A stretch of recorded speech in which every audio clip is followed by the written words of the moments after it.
Greetings, weary travelers. Welcome to the Tavern Tall Tales. Come, warm your bones by the fire and wet your throats with a hearty ale. Please be so kind to like and subscribe. You've wandered far, I can see it in your eyes. Sit close, for these old walls have heard tales of glory, peril, and treasures untold. Tonight, you'll hear one or two from a grizzled soul who's seen more than his share of the wide, wild world. In the kingdom of Eldoria, nestled amidst misty peaks, there lay the ancient city of Arkenthor, famed for its eternal flame, a mystical fire said to guard the realm from darkness. For centuries, the flame burned brightly atop the azure spire, a beacon of hope and strength. The flame was not mere fire. It was alive, pulsing with energy, connected to the hearts of the people. But one moonless night, as storm clouds raged across the sky, the flame flickered and vanished. The city fell into chaos. Rumors spread of shadowy figures seen scaling the spire, and whispers of an ancient curse rising to consume Eldoria. Without the flame, crops withered, the air grew colder, and shadows lengthened unnaturally. King Aldrin, an aged ruler burdened by grief and guilt, summoned the kingdom's mightiest warriors and scholars. None could discern the flame's fate. In desperation, the king turned to a trio of unlikely heroes. Kale, a blacksmith with a fiery temper and a gift for forging enchanted weapons. Lyria, a healer whose touch could mend not just flesh, but fractured spirits. Finn, a clever thief with a talent for slipping through the smallest cracks. Though strangers, they each carried their burdens. Kale had lost his family to raiders. Lyria hid from a past steeped in forbidden magic. Finn sought redemption for a lifetime of crime. Bound by fate, they vowed to restore the flame. Their first clue came from an old scroll. It spoke of the flame's twin, an ember hidden deep in the Shadowwood, a cursed forest no one dared to enter. Armed with courage and a map, they set out. The forest was alive with whispers, trees twisted unnaturally, and the air was thick with dread. As they delved deeper, they encountered a creature born of shadow, a wraith with hollow eyes. Kale's hammer clashed with shadowy claws, while Lyria's magic shielded them. Finn, agile as the wind, slipped behind the wraith, driving a dagger into its heart. The creature let out a soul-rending scream before dissolving into smoke. In its wake lay a faint glowing ember, the twin of the flame, but it pulsed faintly as if incomplete. The trio's discovery was bittersweet. The ember was not enough. It was a fragment of the flame's power, severed when the flame was stolen. The scroll hinted that the flame's essence had been bound to a vessel and carried into the crimson abyss, a labyrinth of caverns beneath the mountains. Their journey to the abyss was fraught with peril. Storms battered them as they crossed frozen peaks. They faced wolves larger than horses and avalanches stirred by unnatural forces. But it was within the abyss that their true test began. The caverns were a maze of shimmering red rock, illuminated by an eerie, pulsating glow. The trio stumbled upon signs of an ancient cult, the Order of the Unseen Flame, who believed that extinguishing the flame would bring balance to the world. They had carved runes into the walls, chanting their dark prayers. Kale's strength became their anchor in the oppressive darkness. With his hammer, he smashed through barriers of enchanted stone. Lyria, guided by whispers of forgotten spirits, unraveled traps meant to snare their souls. Finn's nimbleness proved invaluable, as he retrieved keys from ledges no one else could reach. Deep within the abyss, they found the vessel, a crystalline orb, pulsating with the flame's light. But it was guarded by Umbra, the cult's leader, who had fused himself with shadow magic, becoming a monstrous being. The battle was unlike any they had faced. Umbra's form shifted between corporeal and smoke, his voice echoing in mocking tones. Kale's hammer struck true, but each blow seemed to splinter rather than destroy. Lyria's magic, however, illuminated a weakness. A scar across Umbra's chest where the magic was concentrated. Finn, risking everything, scaled Umbra's massive form and drove his dagger into the scar. With a thunderous roar, Umbra dissolved, leaving the orb trembling in the aftermath. With the orb in hand, the trio returned to Arkanthor, their journey having forged an unbreakable bond. Yet their task was far from over. The orb held the flame's essence, but it was dormant. Only the azure spire, infused with ancient runes, could rekindle it. The climb to the spire's peak was arduous. Winds howled, and lightning split the sky. As they reached the altar, a final trial awaited. A vision conjured by the orb itself. Each of them was confronted by their deepest fear. Kale saw his family, but they accused him of failing to protect them. Lyria faced the wrath of the magical order she had fled from, their voices condemning her as a heretic. Finn was forced to relive a moment when he betrayed someone who trusted him. But they overcame the visions by drawing strength from one another. Kale remembered his family's love. Lyria embraced her powers without shame, and Finn vowed to honor the trust placed in him now. Together, they placed the orb on the altar. As the ancient runes flared to life, the flame reignited, casting its warm glow over the kingdom. The shadows retreated, crops revived, and the people of Arkanthor rejoiced. Though hailed as heroes, Kale, Lyria, and Finn quietly departed, their bond stronger than any fame. They knew the flame of Arkanthor would always burn brightly, not just in the spire, but within their hearts. The Tale of the Lantern Bearer. Kale was an unassuming man, tall and weary, with hair as gray as storm clouds and eyes that seemed to glow faintly in the dark. He carried little more than a weathered satchel, a staff of knotted ash wood, and a peculiar lantern that never dimmed, no matter how fierce the wind or rain. The lantern, its glass etched with ancient runes, burned with a soft, golden light that brought comfort to those who walked beside him. His origins were whispered in hushed tones around campfires. Some claimed he had been a prince cursed to wander after spurning the gods.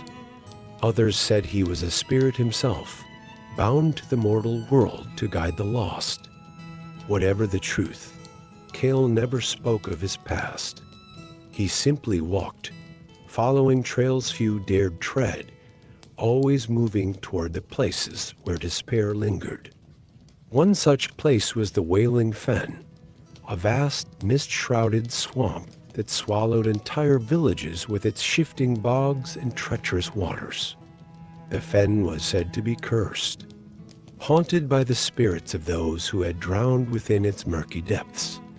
Travelers avoided it, and even the bravest hunters spoke of hearing cries for help that lured them into danger. Kale arrived at the edge of the fen on a moonless night, his lantern cutting through the gloom. He found a small, desolate village perched on the swamp's edge. The people there were gaunt and hollow-eyed, their spirits eroded by fear. The fen is alive, they told him. It devours all who enter. Kale said nothing, but he lit his lantern and walked into the mists. The swamp was a maze of gnarled trees, their roots clawing at the black water, and the air was thick with the stench of decay. Echoes of mournful cries floated on the wind, each one more chilling than the last. But Cale pressed on, his lantern's light unwavering. It wasn't long before he found the source of the cries. Not spirits, but will-o'-the-wisps. Mischievous creatures of light that lured the unwary into the fen's deepest, deadliest parts. They flitted about, their laughter sharp and cruel, trying to lead Cale astray.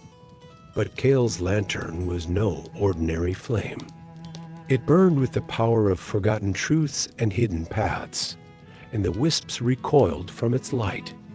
"Enough of your games," Cale said, his voice low but commanding. "Show yourselves, or face the light's judgment." The wisps hesitated before taking on their true forms, shimmering. Humanoid figures with translucent wings and eyes like molten gold. They confessed that they had been cursed long ago, bound to the fen by a vengeful spirit known as the Swamp King, who ruled over the drowned souls trapped beneath the waters. Cale nodded, his resolve firm. "Take me to him." The journey was perilous, but the wisps, cowed by Cale's presence, guided him to the heart of the fen. A sunken temple, half submerged in black water, its spires clawing at the sky. There, seated upon a throne of bone and reeds, was the Swamp King, a towering figure draped in moss and decay, his crown gleaming with stolen light. The Swamp King's voice boomed like thunder. "Who dares disturb my domain?" Cale raised his lantern, its light flaring brighter than the sun.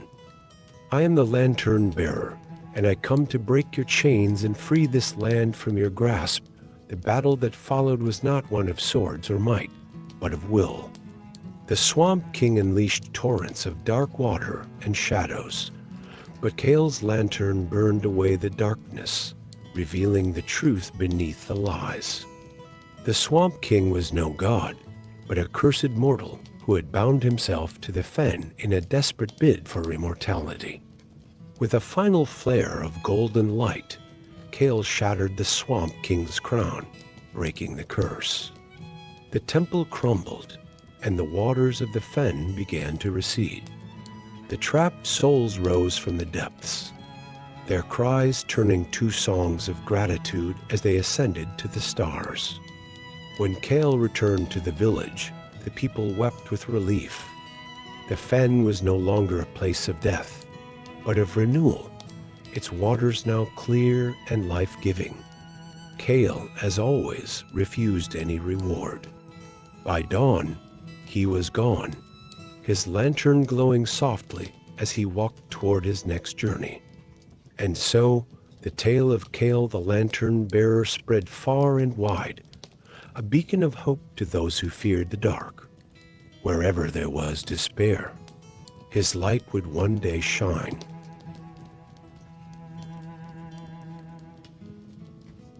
The tale of the whispers in the wind. Deep in the heart of the land of Virlin, where golden meadows met ancient woods, there grew the stubborn tree. Taller than mountains, its branches stretched into the heavens, its silver leaves shimmering with starlight.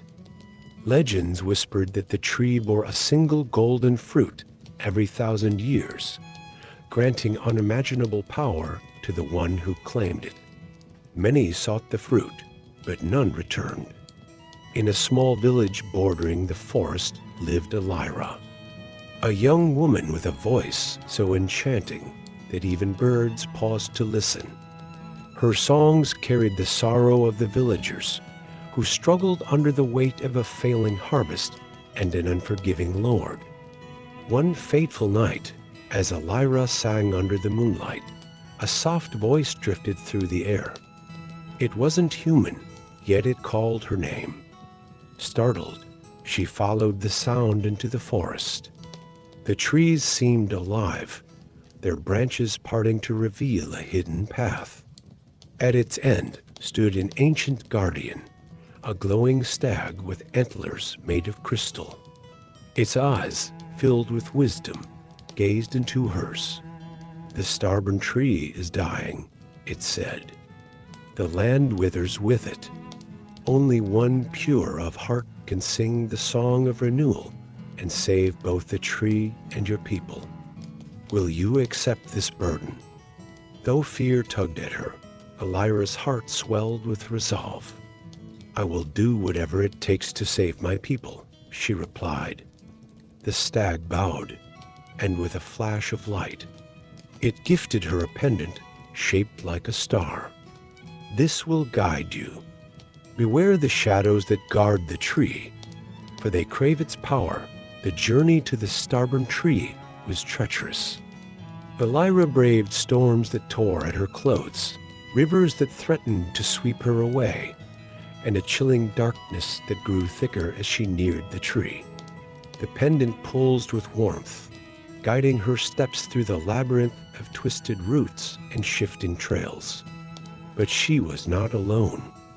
Others had heard the legend and followed her path. Mercenaries, treasure seekers, and the lord of her village himself, Baron Dreven, a cruel man driven by ambition. As they approached the tree's base, a terrible sight greeted them. The stubborn tree's trunk was scarred and blackened, its once luminous leaves dull and falling. Around its base swirled shadowy figures, remnants of those who had sought the fruit and fallen to their greed. The figures whispered promises of power and riches, their voices clawing at Elira's resolve. Baron Dreven, consumed by the whispers, drew his blade and demanded the pendant. "Give it to me, girl. The fruit belongs to me." Elira clutched the pendant tightly. "The fruit is not for greed, but for renewal." Dreven lunged, but before he could strike, the shadows surged, dragging him into their depths. His screams echoed, then silenced. Elira closed her eyes, singing a soft, soothing melody. Her voice pushed back the shadows, their forms retreating as if the light of her song burned them. At last, Elira stood before the stubborn tree. Its towering presence filled her with awe and sorrow. The tree shuddered, its branches creaking as if struggling to hold on. The pendant grew warm, guiding her to place it at the tree's roots. A faint tune emerged from the tree, a melody that resonated with the deepest corners of her soul. Elira recognized it, not with her mind, but her heart. She sang. Her voice rose, weaving through the melody, each note filling the air with light. The pendant began to glow, and the scars on the tree's bark started to heal. Its leaves shimmered once more, brighter than stars. As her song reached its crescendo, a golden fruit bloomed at the highest branch, bathing the forest in radiance. The shadows screamed, their forms dissolving into nothingness. The barren land around the tree blossomed with vibrant life.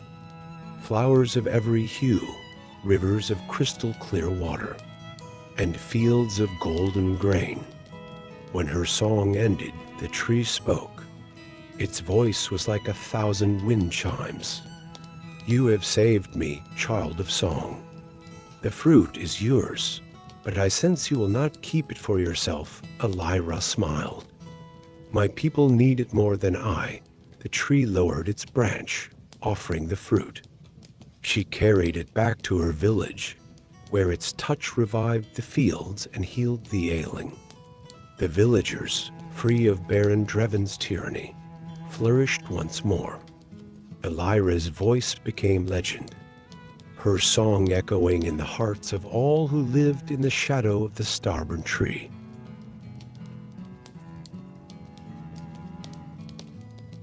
The Tale of the Drowning Prophecy. In the oceanic kingdom of Nitherus, where coral towers gleamed under sapphire waters, the people worshipped the Tidekeeper, a mystical relic that controlled the ocean's rhythms. The Tidekeeper maintained the balance between land and sea, ensuring harmony across the realms. One fateful day, the tides ceased their ebb and flow. The ocean grew eerily still, and the sky darkened. Fishermen returned with empty nets, and sea creatures fled the waters, leaving coral beds barren. The oracle of Nitherus revealed a chilling prophecy. When the tides no longer dance, seek the lost reef where the abyssal heart beats. Only the chosen may restore the Tidekeeper's song. Lest the waters consume all, the task fell to Mira, a young diver known for her courage and an unyielding bond with the ocean. Her parents had vanished years ago in the very waters that now lay dormant. Armed with a shard of the Tidekeeper, a glowing conch gifted by the oracle, Mira ventured into the deep. Guided by the conch's faint light, Mira swam through underwater forests and sunken ruins. The journey grew darker and colder as she approached the lost reef, a labyrinth of jagged corals teeming with danger. Along the way, she encountered allies. Kalin, a sea guardian with shimmering scales and unmatched speed. Aurea, a jellyfish-like being with luminous tendrils that illuminated their path. Together, they faced trials that tested their resolve. A whirlpool of ghostly currents threatened to drag them into the abyss, but Kalin's swift maneuvers saved them. They outwitted an anglerfish the size of a ship, its bioluminescent lure concealing razor-sharp teeth.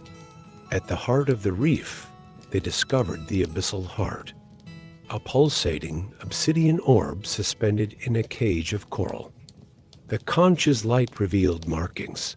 The heart was the Tidekeeper's twin, stolen by ancient beings who sought to control the seas. As Mira reached for the heart, the shadows stirred. From the depths rose the Leviathan, an ancient serpent with eyes like molten gold and scales darker than night. "Foolish mortals," it hissed, "the tides belong to me now." The Leviathan unleashed waves of energy, its roars shaking the reef. Kalin fought valiantly, darting around the serpent's coils, while Aurea's light disoriented it. Mira, clutching the conch, realized the only way to restore balance was to harmonize the Tidekeeper's shard with the abyssal heart. With unwavering determination, she began to sing, a melody her mother had once taught her. The conch amplified her voice, and the abyssal heart responded, glowing brighter with each note. The Leviathan thrashed as the song grew louder, its power weakening. Mira's song resonated through the reef, calling forth memories of the sea's harmony. Her voice wove through the heart and the conch, binding them together. In a final desperate strike, the Leviathan lunged. Kalin shielded Mira, taking a grievous blow, while Aurea enveloped the serpent in blinding light. Mira's song reached its crescendo, and with a burst of energy, the abyssal heart shattered into shards of light, merging with the conch. The ocean roared back to life. Tides surged anew, vibrant coral bloomed, and sea creatures returned to their homes. The Leviathan, weakened and humbled, retreated into the abyss, its golden eyes dimmed. Mira cradled the glowing conch, now whole and pulsating with power. She vowed to protect it as the new Tidekeeper, ensuring the balance of the seas. Her name became legend, sung by sailors and whispered by the waves.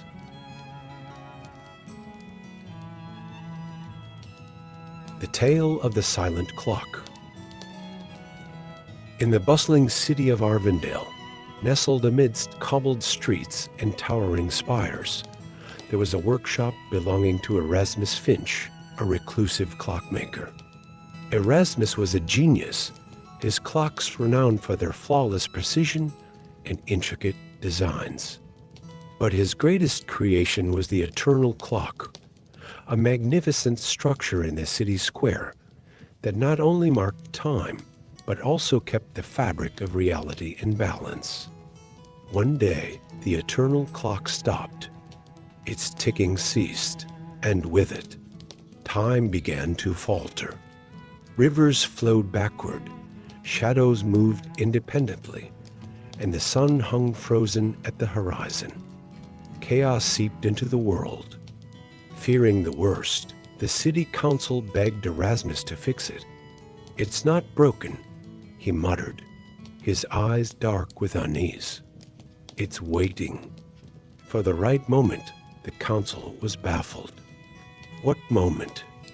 Why now? But Erasmus refused to explain. That night, the clockmaker disappeared, leaving behind only his tools and cryptic blueprints. The city needed answers, and fate chose an unlikely hero, Leela, a street urchin who often lingered outside Erasmus's workshop, mesmerized by his craft. She had a sharp mind, quick hands, and an insatiable curiosity.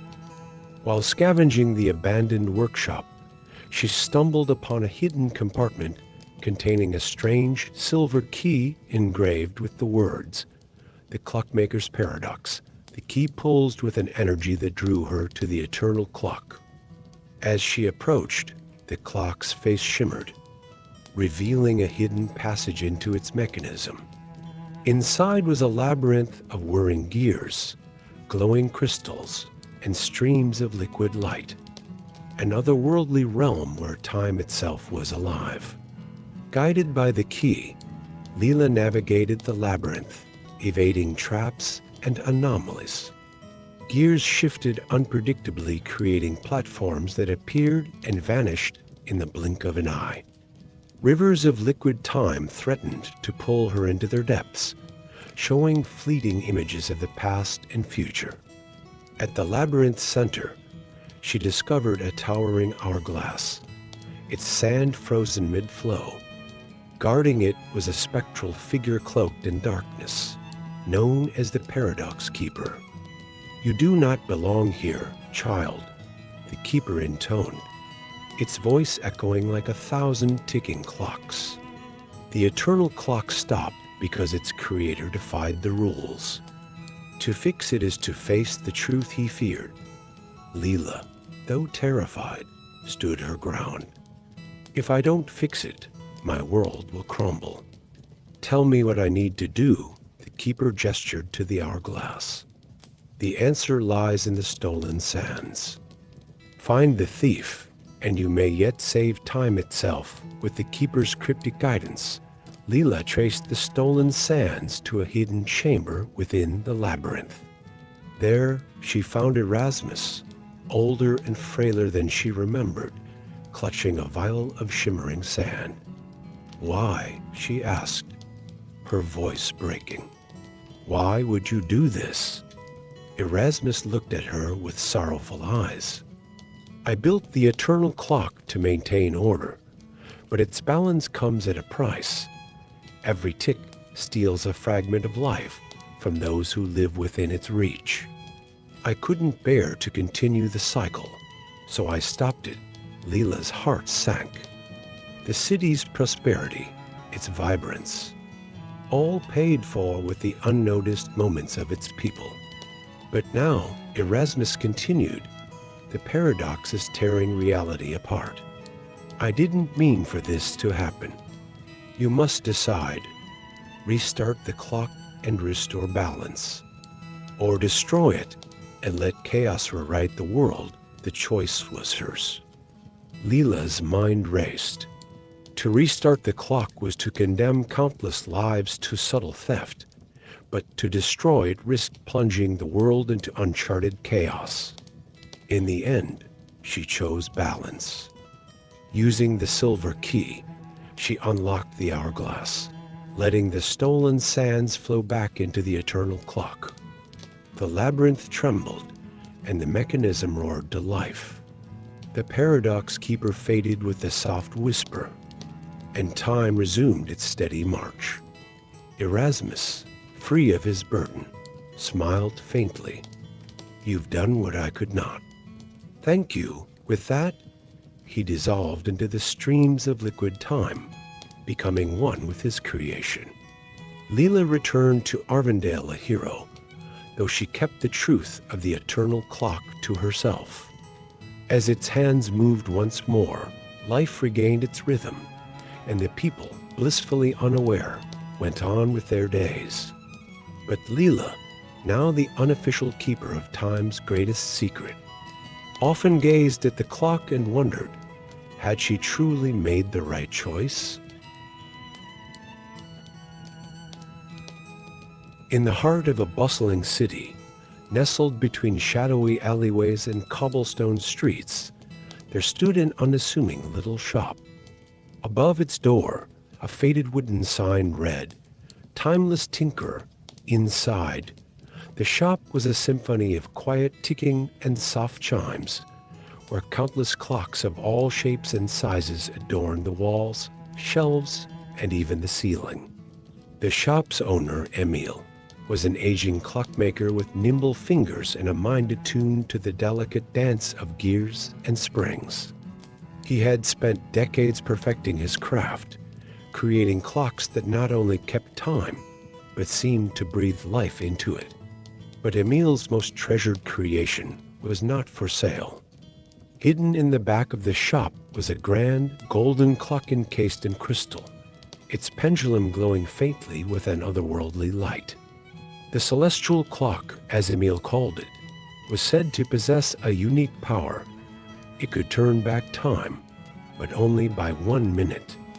For years, Emil resisted the temptation to use the clock, fearing the ripple effects of even the smallest change. Instead, he dedicated his life to crafting ordinary clocks and quietly enjoying the simple rhythm of his days.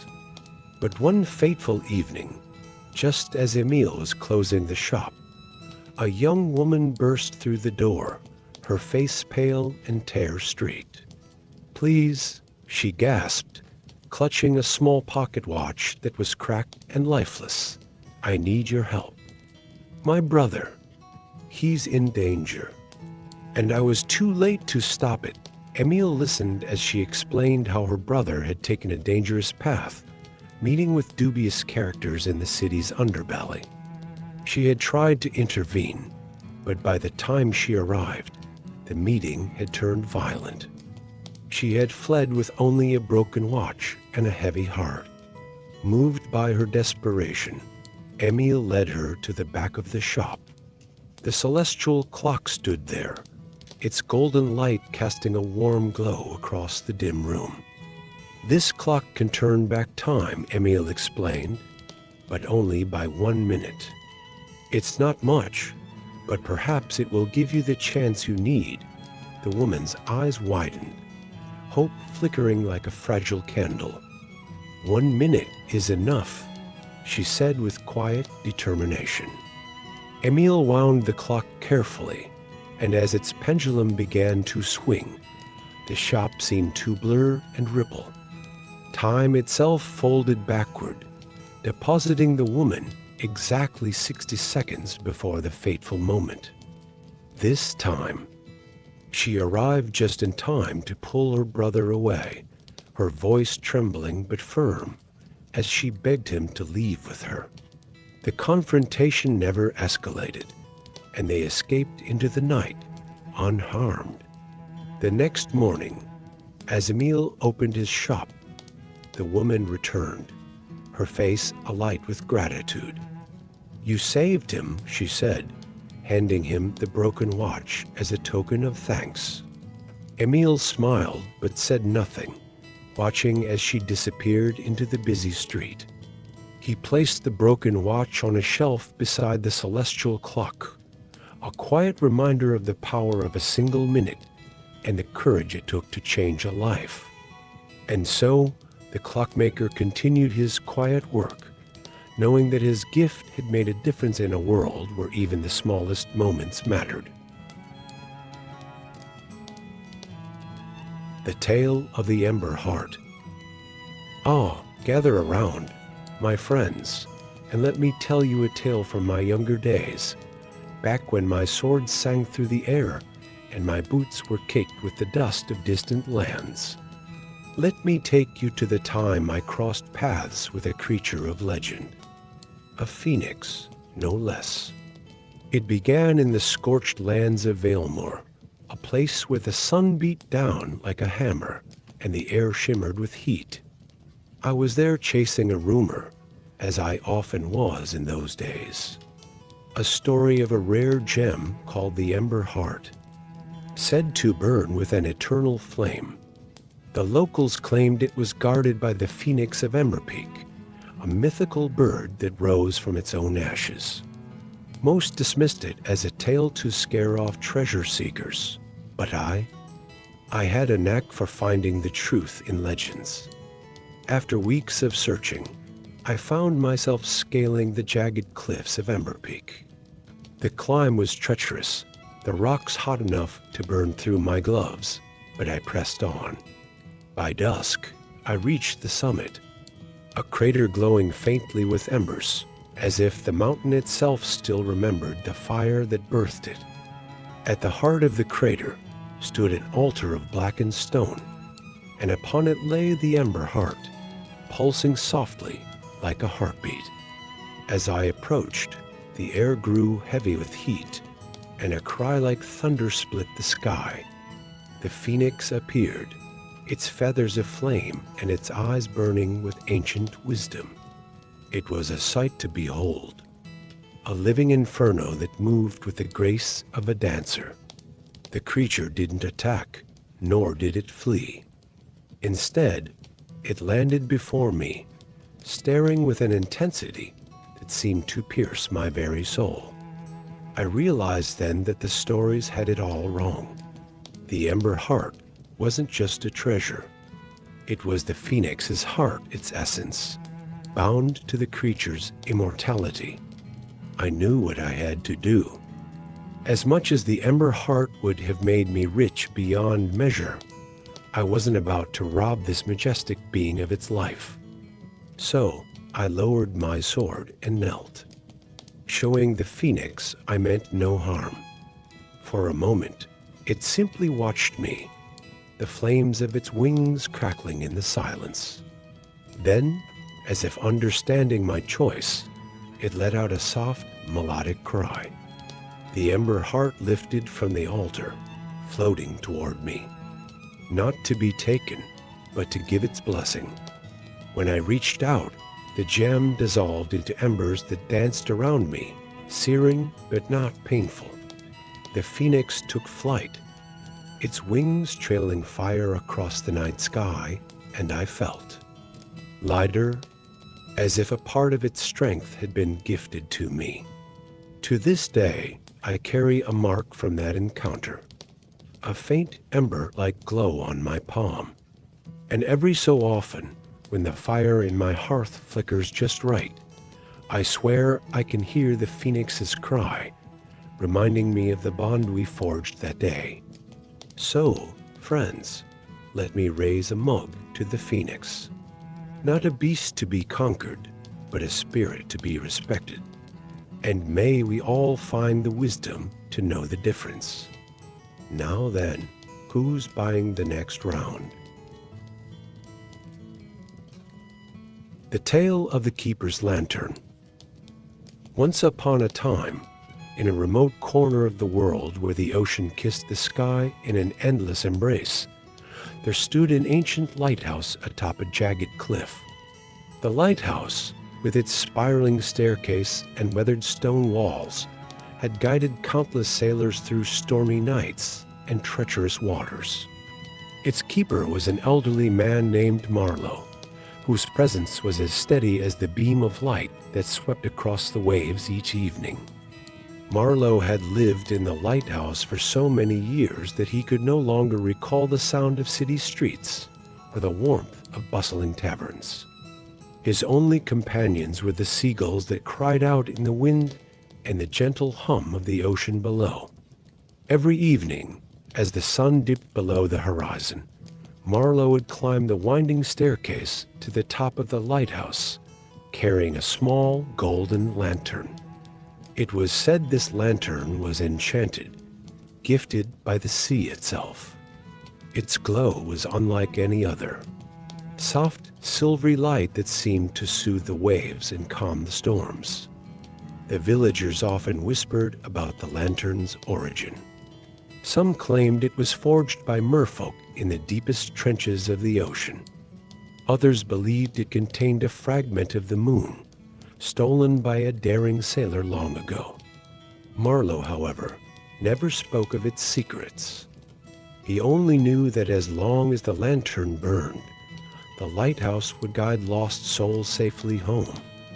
One blustering night, as the waves crashed against the cliffs with a fury Marlowe hadn't seen in decades, he noticed something unusual. Far out at sea, a faint, flickering light danced on the horizon.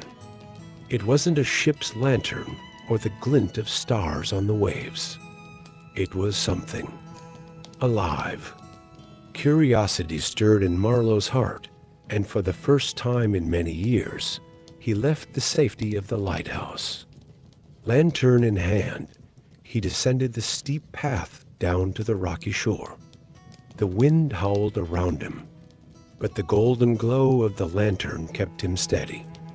As he reached the beach, the strange light drew closer, revealing itself to be a glowing figure. A woman cloaked in shimmering silver, her eyes like the depths of the ocean. She spoke in a voice that was soft yet carried the weight of countless tides. "Keeper of the lantern," she said, her voice mingling with the roar of the sea, "I am a daughter of the waters, lost and seeking refuge." "Your light called me home," Marlowe nodded, his heart filled with a quiet understanding. Without hesitation, he extended the lantern toward her. Its glow seemed to envelop the woman, and for a moment the storm paused, as if the world itself was holding its breath. When the light dimmed, the woman was gone, and in her place lay a pearl the size of Marlowe's fist, glistening with all the colors of the sea. He took it back to the lighthouse, placing it beside the lantern. From that night on, the pearl and the lantern shone together, casting a light so brilliant that no sailor ever lost their way again. And so, the lighthouse keeper and his lantern remained, guardians of the sea and its secrets, ensuring that even in the darkest storms, there was always a light to guide the weary home. The Tale of the Whispering Grove. Aurelia was born in a small village at the edge of the verdant expanse, a forest said to be older than time itself. She had always been a gifted healer, with hands that could soothe even the gravest wounds. Villagers spoke in hushed tones about her affinity for the forest, for she often wandered its depths, returning with herbs no one else could find and knowledge of remedies older than any elder remembered. One evening, as the village prepared for the Harvest Moon Festival, a stranger arrived at Aurelia's modest home. Cloaked in tattered robes, the figure's silhouette trembled as if holding an immense weight. When Aurelia opened the door, she was greeted by piercing eyes that seemed to glow faintly in the dim candlelight. The old woman handed her a brittle scroll, her hands frail yet steady. The map the woman rasped, her voice dry as leaves, leads to the heart of the verdant expanse. There lies the veil of verdance, an artifact of unimaginable power. It heals not just wounds, but the soul of the world. It must not fall into the wrong hands. Before Aurelia could respond, the woman's body shuddered, crumbling into ash that swirled briefly in the air before vanishing. Trembling, Aurelia unfolded the scroll. The markings glowed faintly in the candlelight, the symbols resembling roots and leaves intertwined with paths she did not recognize. A strange pull gripped her, as though the map was alive and calling her to act. The village elder, a kind but cautious man named Rowan, warned her against following the map. The verdant expanse is not a place for the unprepared. Many have entered seeking its secrets and never returned, but Aurelia's resolve was firm. If the veil can heal the world, it's worth the risk. Our crops are failing, the rivers run shallow, and sickness spreads faster than I can mend it. I cannot stand by, with her leather satchel packed with herbs, tools, and a small blade. Aurelia set out at dawn. Her loyal white fox companion, Solus, padded silently at her side. As they ventured deeper into the forest, the familiar paths faded. The trees grew denser, their ancient roots twisting into strange patterns. The forest's usual sounds of chirping birds and rustling leaves gave way to an eerie quiet. It felt as though the forest was watching her every move. By mid-afternoon, Aurelia encountered her first challenge. The map's glowing trail led her to a grove where sunlight filtered through the canopy in ethereal beams. In the center of the grove stood a stone pedestal, on which lay a small bowl filled with golden liquid. An inscription on the pedestal read, "Drink and be shown the path." Aurelia hesitated, unsure of what the liquid might do, but the map pulsed faintly in her hand, urging her forward. Trusting her instincts, she lifted the bowl and drank. The taste was bittersweet, like honey and herbs. And almost immediately, her vision blurred. When her sight cleared, she was no longer in the grove. Instead, she stood in a misty void, surrounded by shadows that whispered her name. One shadow stepped forward, taking the form of her mother, who had died years ago. Her mother's face was both familiar and unsettlingly hollow, her eyes reflecting Aurelia's deepest guilt. "You think you can save them?" The shadow whispered, its voice sharp and cold. "You couldn't save me." Tears filled Aurelia's eyes, but she steadied herself. "I couldn't save you because I didn't know how. But I've learned. I've grown. And I won't let my fears stop me from trying." The shadow's form wavered, then dissolved into the mist. The whispers ceased, and Aurelia found herself back in the grove. The bowl on the pedestal was empty, but in its place lay a fragment of green crystal, glowing softly. She picked it up, sensing it was the first key to unlocking the veil's secret. As the day faded into twilight, Aurelia continued her journey, the map guiding her ever deeper into the forest. The verdant expanse was no longer just a place of wonder, but a realm of trials that would test her courage, wisdom, and heart. She knew the path ahead would only grow more treacherous, yet her resolve burned brighter than ever. The Tale of the Last Chime. In the heart of a bustling city where cobblestones echoed the rhythm of daily life, there stood an ancient clock tower, its spire reaching toward the heavens. The tower was the pride of the city, its intricate mechanisms a marvel that marked time with unerring precision for over 3 centuries. Yet few knew the name of its creator, Elias Greaves, the master clockmaker whose genius was said to border on magic.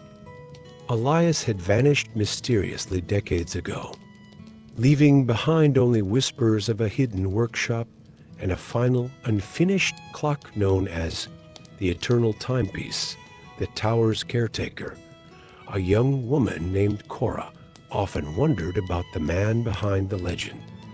She had inherited her position from her father, who had always warned her to respect the tower's inner workings, but never tamper with them.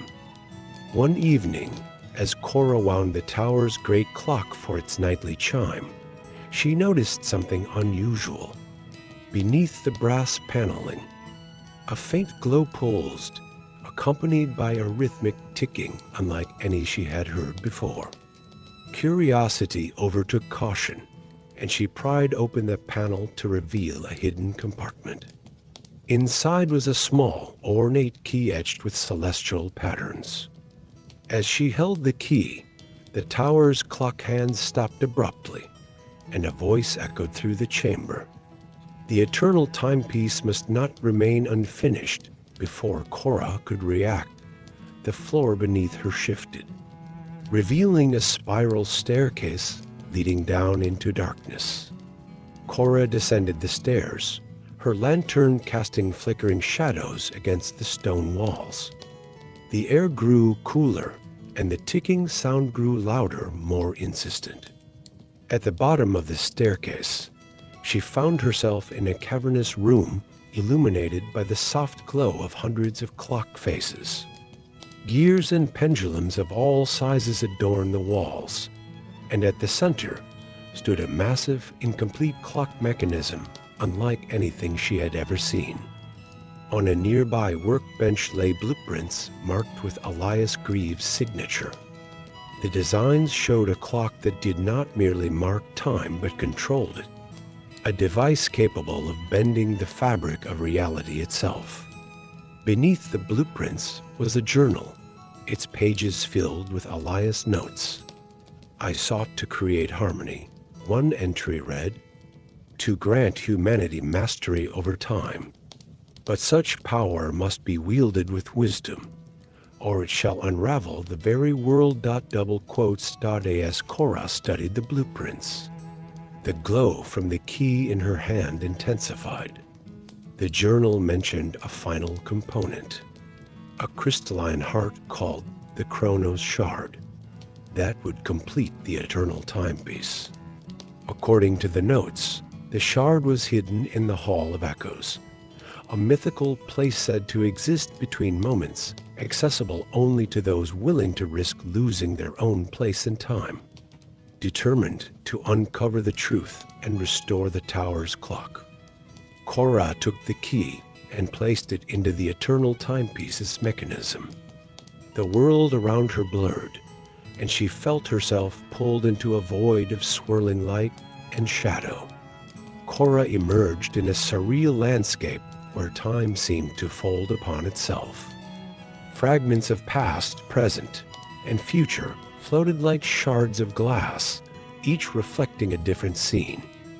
She saw glimpses of her own life. Her father teaching her to care for the clock, her mother's laughter, and moments yet to come. At the center of this strange realm stood the Hall of Echoes, a towering structure of mirrored walls that reflected infinite possibilities. As Cora entered, a disembodied voice filled the air. You seek the Chronos Shard, it said, but every choice has a cost. To take the shard is to alter the flow of time. Will you undo what has been, or ensure what will be? Cora hesitated. The memories she had seen reminded her of the fragile beauty of life's fleeting moments. Yet the thought of the eternal timepiece's potential, of a world where time could be controlled and suffering minimized, was tempting. At the hall's center, the Chronos Shard hovered, its surface shimmering with all the colors of the spectrum. As Cora reached for it, the voice spoke again. Choose wisely, for the timeline you create cannot be undone. Cora closed her eyes, reflecting on Elias' warning about harmony. She realized that true mastery over time was not about control, but understanding. With this thought, she took the shard, but instead of using it to complete the eternal timepiece, She placed it back within the Hall of Echoes, ensuring its power remained safely beyond reach. The moment she did, the hall dissolved, and she found herself back in the workshop. The tower's clock began to chime once more, its rhythm restored. The blueprints and the eternal timepiece faded away, leaving only Elias' journal as a reminder of what could have been. Cora returned to her duties as the clock tower's caretaker. Her perspective forever changed. She understood now that time was not something to be controlled but cherished, each moment a treasure that shaped the tapestry of life. The Tale of the Tide's Lullaby. On the edge of a craggy coastline lay the fishing village of Alaris, a place where the sea's song was both a blessing and a curse. Generations of villagers had lived in harmony with the starbound sea, so named for the way its waters reflected the heavens as though they flowed into the stars themselves. But the sea was not without its secrets, and every few years, a strange melody would drift from its depths during the new moon, enchanting anyone who heard it. Kale, a young boy with dreams of becoming a sailor, was the only one in Alaris who wasn't afraid of the melody. While others locked their doors and blocked their ears, Kale would sneak to the shore, his heart yearning to hear the full song. He didn't know why the melody called to him, only that it filled him with both longing and sorrow. One fateful night, as the villagers barred their windows against the rising tide, Kale ventured to the rocky beach. The melody was stronger than ever, its haunting notes weaving through the crashing waves. As Kale approached the water, he saw something unusual. A woman standing at the shore, her silver hair flowing like liquid moonlight and her eyes glowing faintly blue. "You hear it too," she said, her voice soft yet commanding. Kale nodded. "What is it? Why does it call to me?" She smiled sadly. "The starbound sea sings for its lost, those it took but never returned. It is a lament for what has been forgotten." Before Kale could ask more, the woman reached into the water and drew out an object, a conch shell shimmering with starlight. She pressed it into his hands. "If you wish to know the truth, follow the song. But beware, the sea does not easily forgive." Then she vanished, leaving only the melody and the conch shell's cold weight in Kale's hand. Kale spent days studying the conch shell. Whenever he held it to his ear, the melody grew clearer, almost as though guiding him. He began preparing for a journey, crafting a small but sturdy boat and gathering supplies. The villagers warned him against venturing into the starbound sea, but his resolve was unshakable. As the next new moon rose, Kale set sail. The sea was eerily calm, its surface reflecting the stars so perfectly that it felt like sailing through the heavens.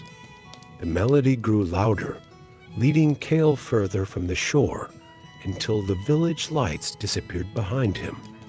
On the second night of his journey, the water began to glow faintly, and shadows danced beneath the surface. Suddenly, the sea surged, and a massive creature emerged. A leviathan with scales like black glass and eyes that burned like twin suns. It spoke, its voice a deep rumble that made the air vibrate. "Why do you disturb the starbound sea?" it demanded. Kale held up the conch shell. "I seek the truth of the melody. Why does it call to me?" The Leviathan regarded him for a long moment before nodding. "The truth lies below, where the stars touch the depths. But be warned, boy, you must give something of yourself to learn it."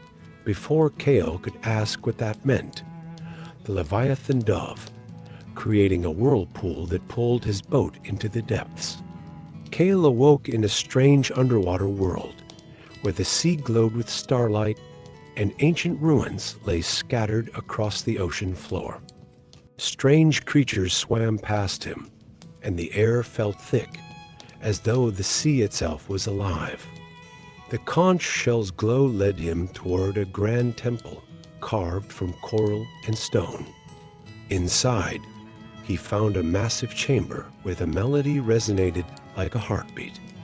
At its center floated an orb of light, pulsating in time with the song. As Cale approached, the orb spoke, its voice a harmony of many tones. You seek the song's source.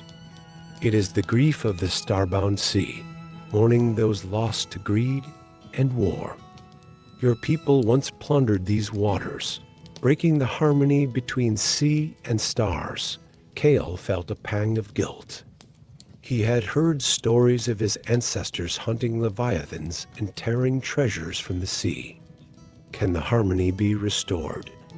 He asked. The orb pulsed brighter.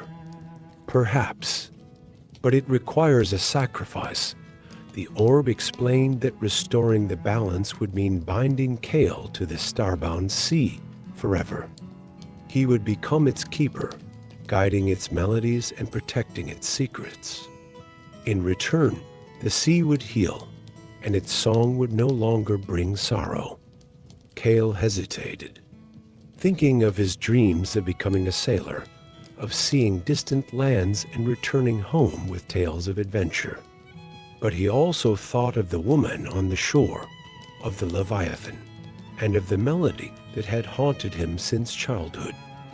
I will do it, he said, his voice steady. The orb's light enveloped him, and he felt himself changing. His lungs filled with the sea, his skin shimmered with starlight, and his senses expanded to encompass the vastness of the ocean. He was no longer just Cale, but a part of the starbound sea itself. When he returned to the surface, the sea was calm, its melody now one of peace. The villagers no longer barred their doors on new moons, and the waters grew bountiful once more. Cale, now a figure of legend, would appear to sailors in need, his presence a reminder of the bond between sea and stars. And so, the boy who once yearned for adventure found his place among the constellations, forever guiding the song of the starbound sea.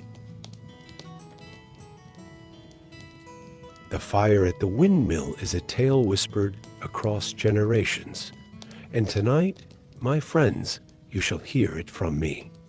Pull up a chair, warm your hands by the hearth, and let the smoke of this tavern mingle with the echoes of history.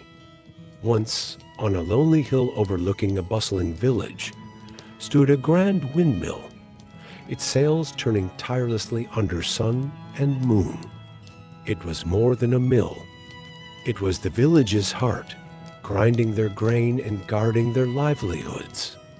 But one fateful night, under a sky strewn with stars, the windmill caught fire, and so began the unraveling of a sinister tale. Old Mr. Larkin, the miller, had locked up for the night, his lantern swinging gently as he made his way to his cottage.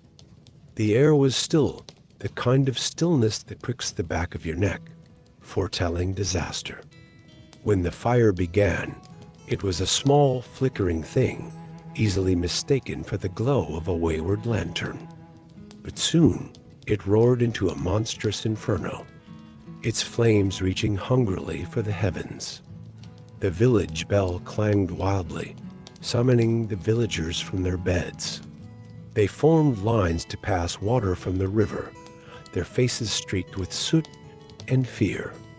Brave young Evan, barely more than a boy, plunged into the burning mill time and again to save the precious grain stored within.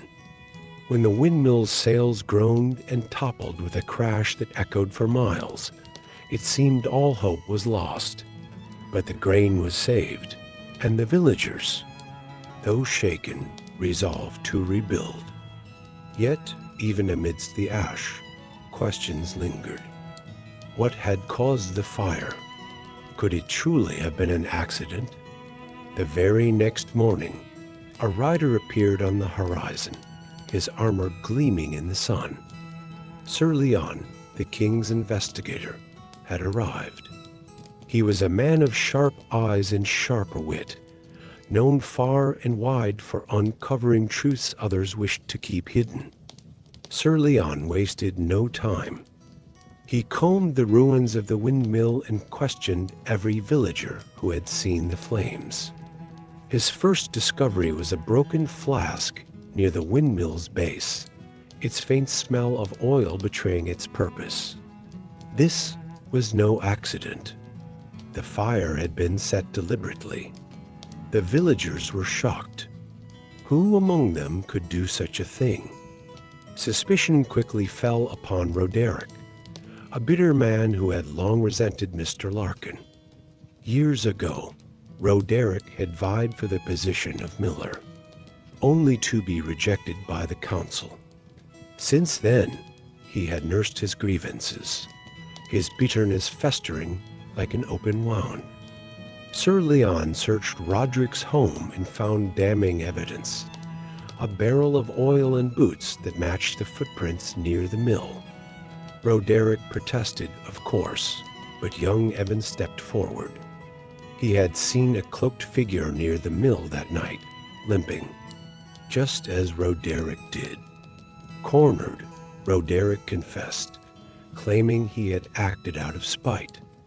The villagers were ready to close the chapter and move on, but Sir Leon was not satisfied.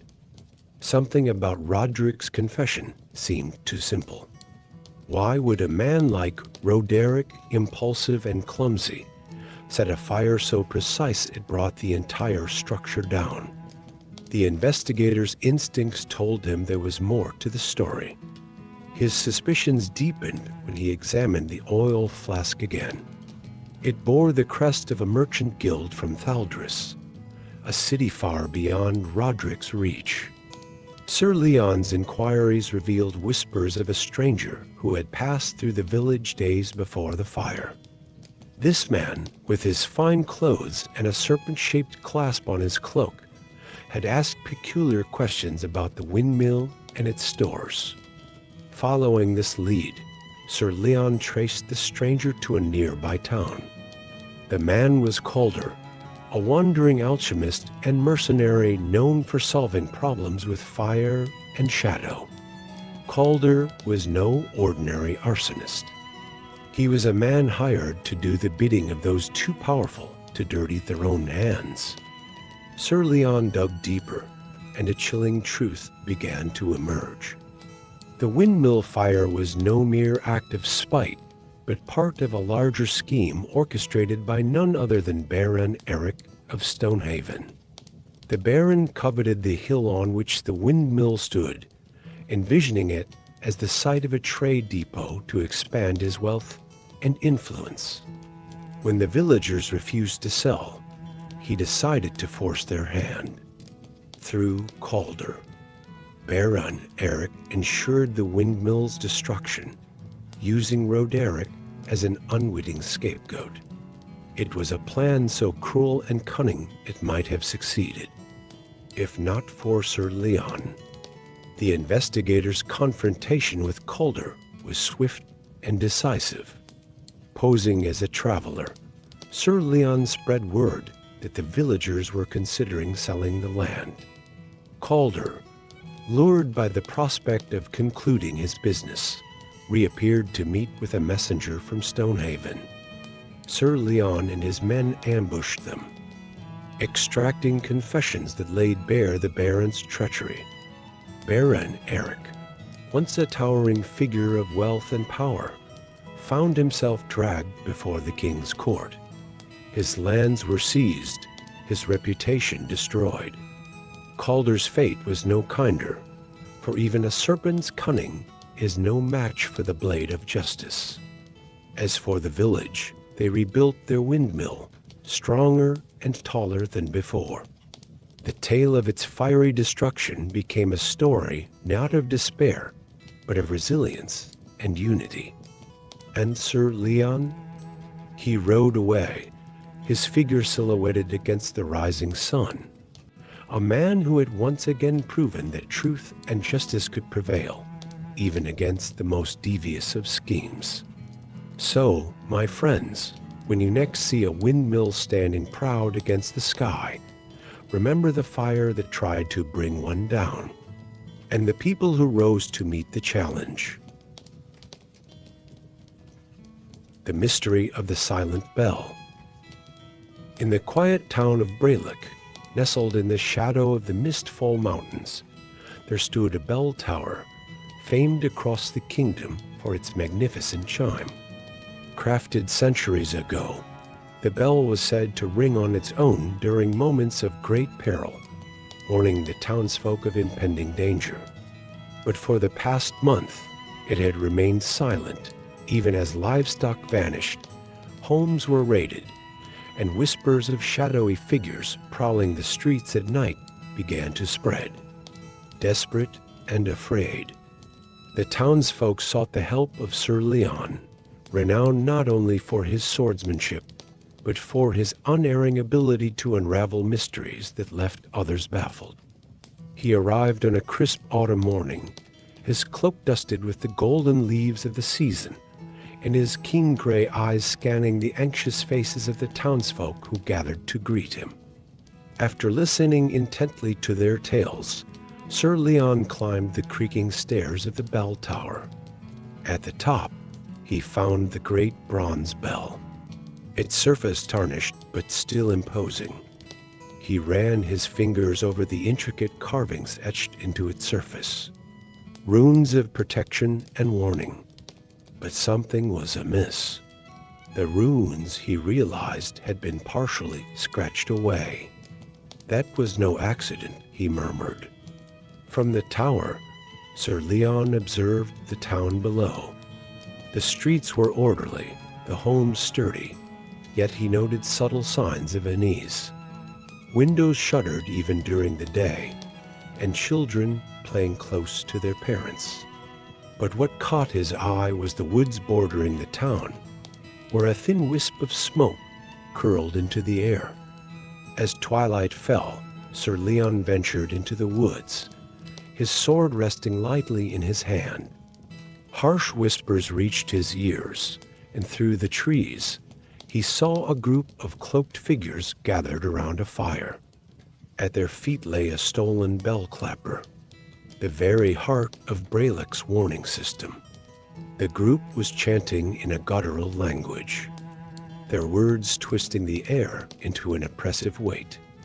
With the precision of a hunter, Sir Leon stepped into the clearing. "I trust you'll find it hard to continue your ritual without that." He held up a small vial, filled with powdered bronze. The figures froze. "You have defiled the bell and terrorized this town," Sir Leon said, his voice calm but cutting.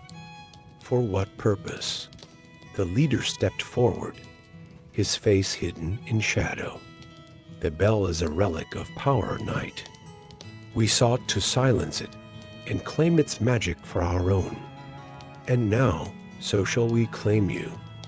They surged toward him, but Sir Leon was ready. With a sweep of his blade and a commanding cry, he disrupted their formation, scattering the cloaked figures like leaves. A clash of steel followed, but none could match the night investigator's skill. When the dust settled, the group was bound and silenced. Sir Leon retrieved the clapper, his gaze lingering on the subdued figures. "Your folly ends here," he said, his voice firm. The next morning, the bell was restored, and as Sir Leon prepared to leave, the townsfolk rang it in gratitude. Its chime echoed through the valley, a sound of hope and resilience. As Sir Leon mounted his horse, a child ran up to him, offering a small carved figurine of the bell. He accepted it with a rare smile. May it never fall silent again, he said, before riding into the horizon, ever ready for the next mystery. The capture of Alder, the black snake. In the bustling city of Greyhaven, whispers of Alder, the black snake, had grown into an ominous roar. A master thief and shadowy figure in the criminal underworld, Alder was infamous for his cunning, leaving no trail and mocking the city guard at every turn. For years, he had slipped through their fingers until the Crown called upon Sir Leon, the night investigator, to put an end to the reign of the Black Snake. Sir Leon arrived in Greyhaven on a rainy evening, his steely eyes studying the bustling streets cloaked in mist. He had dealt with criminals before, but Alder was no common thief.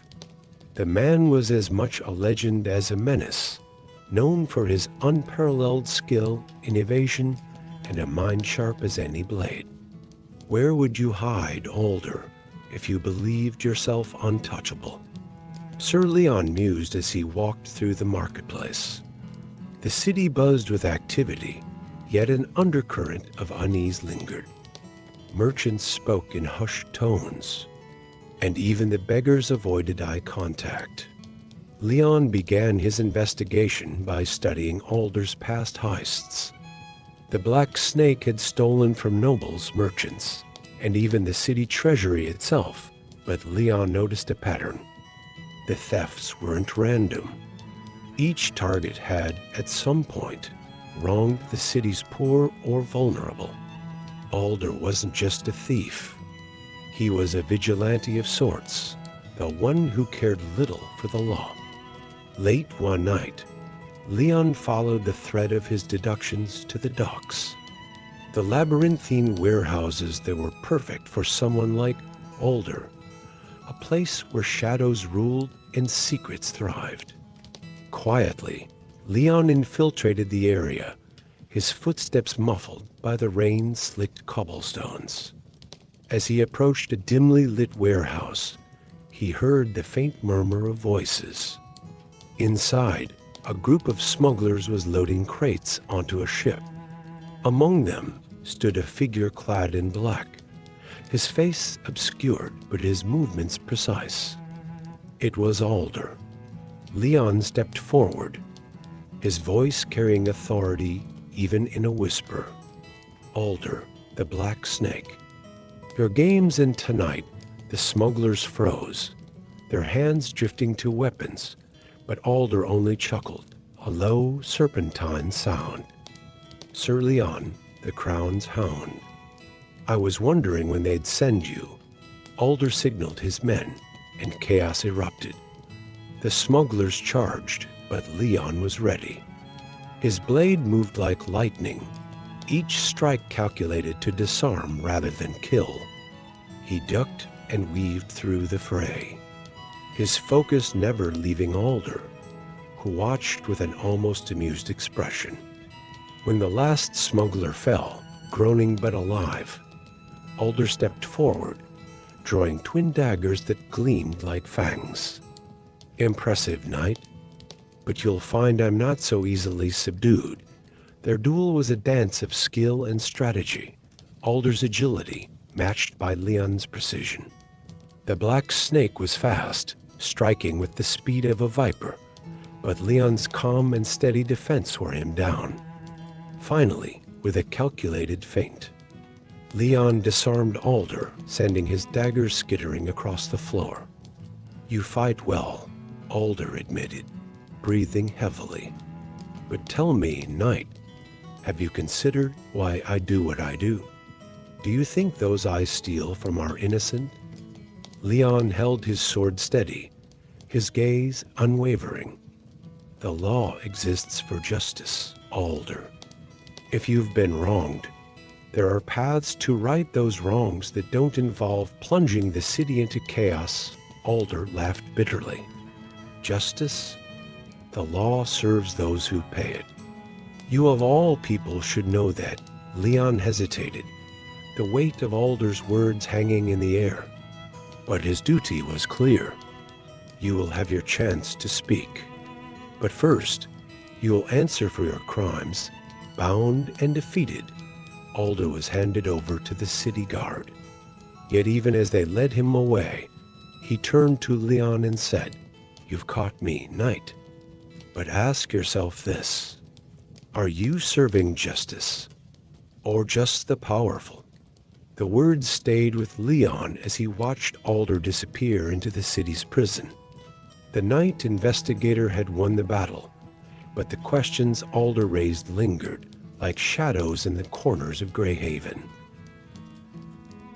The alliance of the knight and the swordsman. In the sprawling city of Marvale, chaos reigned. A mysterious illness had swept through the population, leaving entire districts abandoned. Whispers spoke of a sinister figure behind the plague. A rogue alchemist named Vordard who sought to bring the city to its knees. The crown sent for Sir Leon, but the scope of the threat demanded a different approach. The night investigator needed an ally, someone with unmatched skill and an unerring sense of justice. Thus, the call went out to Kenji, the blind swordsman, and his loyal dog, Haru. The two met in the shadow of Marvale's towering gates as twilight bathed the city in hues of orange and gold.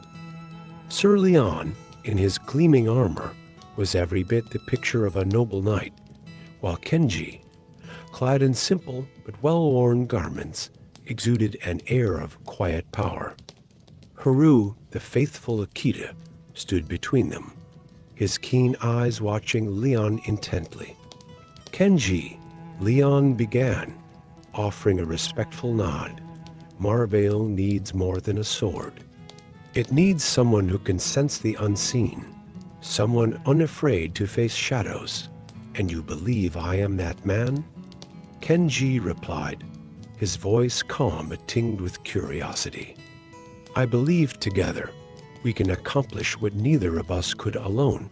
Kenji inclined his head slightly, a faint smile gracing his lips. "Then let us begin."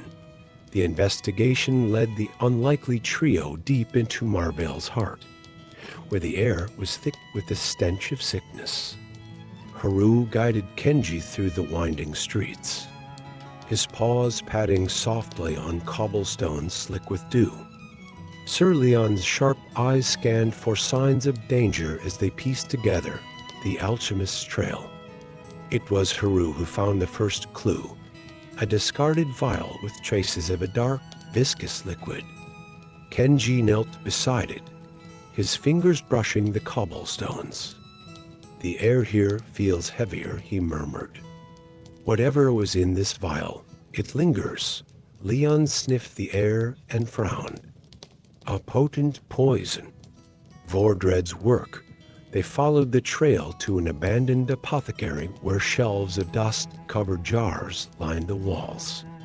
In the center of the room was a trapdoor. Without hesitation, Haru sniffed the edges and growled low, his hackles rising. "Trouble below," Kenji said, gripping the hilt of his blade. Leon nodded and descended first, his sword drawn. The underground chamber was a labyrinth of tunnels, lit by flickering torches. The air was thick with the acrid scent of chemicals. At its center stood Vordard, a gaunt figure cloaked in dark robes, surrounded by bubbling cauldrons and sinister apparatus. "You're too late," Vordard sneered.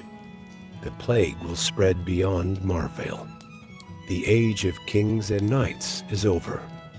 "You won't live to see it," Leon replied, stepping forward with his blade raised. Vordard unleashed a wave of traps. Hidden crossbows, collapsing walls, and alchemical bombs. But the trio moved as one. Haru darted ahead, sniffing out danger and barking warnings. Kenji's blade was a blur, cutting through traps with precision, his movements guided by Haru's signals. Leon shielded them from flying debris, his armor absorbing the brunt of the explosions. As they closed in, Vorder drew a jagged dagger laced with poison and lunged at Leon. But Haru's bark alerted Kenji, who turned with lightning speed and disarmed the alchemist in a single fluid motion. Vorder stumbled back, only to find Leon's sword at his throat. "Your reign of terror ends now," Leon said. Kenji sheathed his blade and added, "You sought to blind this city with fear. Instead, it sees you for what you are. A coward, bound and defeated, Vorder was delivered to the city guard. The cure for the plague was found among his notes, and the city began its slow recovery." As the sun rose over Marvale, Sir Leon, Kenji, and Haru stood atop the city's walls, gazing at the bustling streets below. "You fight well, Kenji," Leon said, his tone warm with admiration. "Your instincts and skill are unparalleled, and you, Sir Leon," Kenji replied, "are a man of honor and intellect. Few could have pieced together Vordred's plot as swiftly as you did," Haru barked, wagging his tail, as if to say, "We make a good team." Leon smiled, reaching down to scratch behind Haru's ears. "Indeed we do. Perhaps our paths will cross again." With that, they parted ways, Kenji and Haru heading toward the horizon, and Sir Leon turning back to his duty. Yet the alliance of the knight and the swordsman would be remembered in Marvale's history as the day the city was saved by courage, wisdom, and an unbreakable bond of trust. The Whispering Stones. The winds howled over the jagged cliffs of Gloomhaven, carrying with them a cacophony of whispers. The villagers called it the Curse of the Whispering Stones, and none dared tread near the ancient ruins perched atop the cliffs.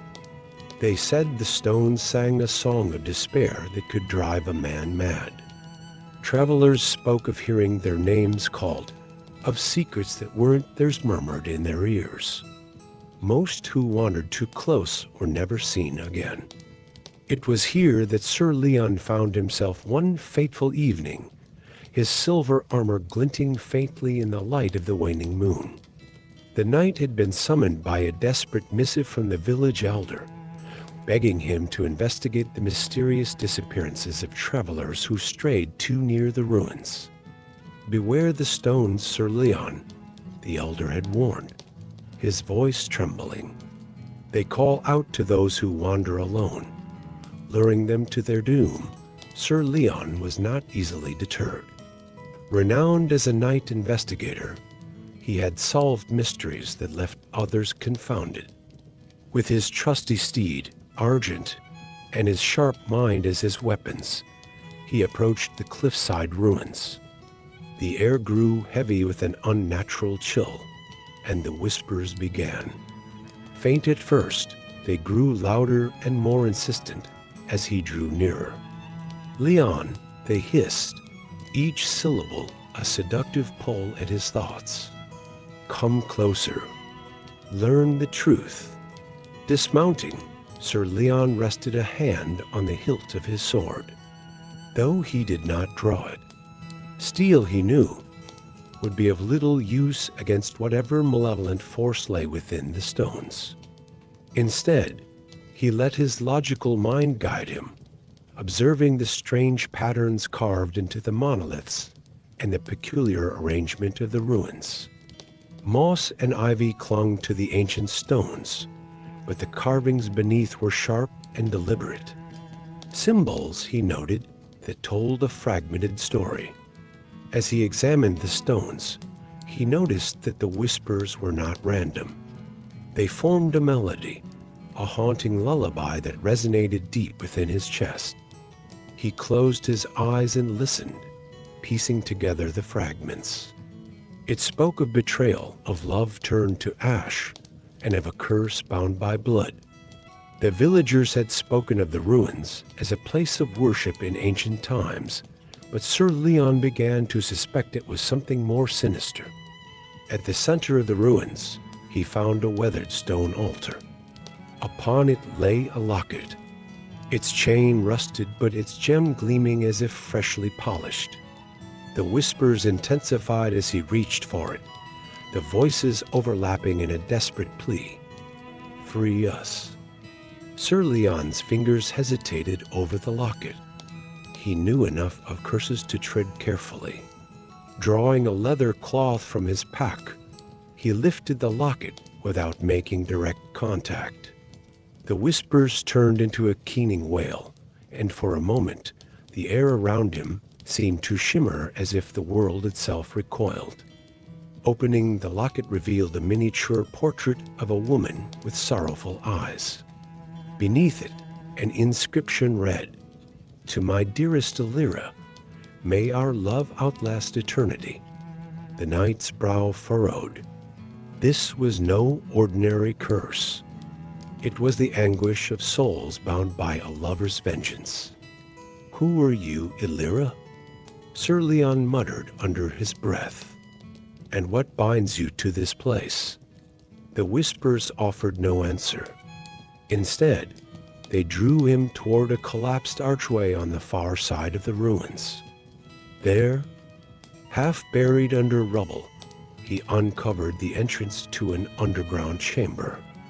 The descent was treacherous, the steps worn smooth by time and slick with moisture. As he descended, the whispers grew louder, more frantic.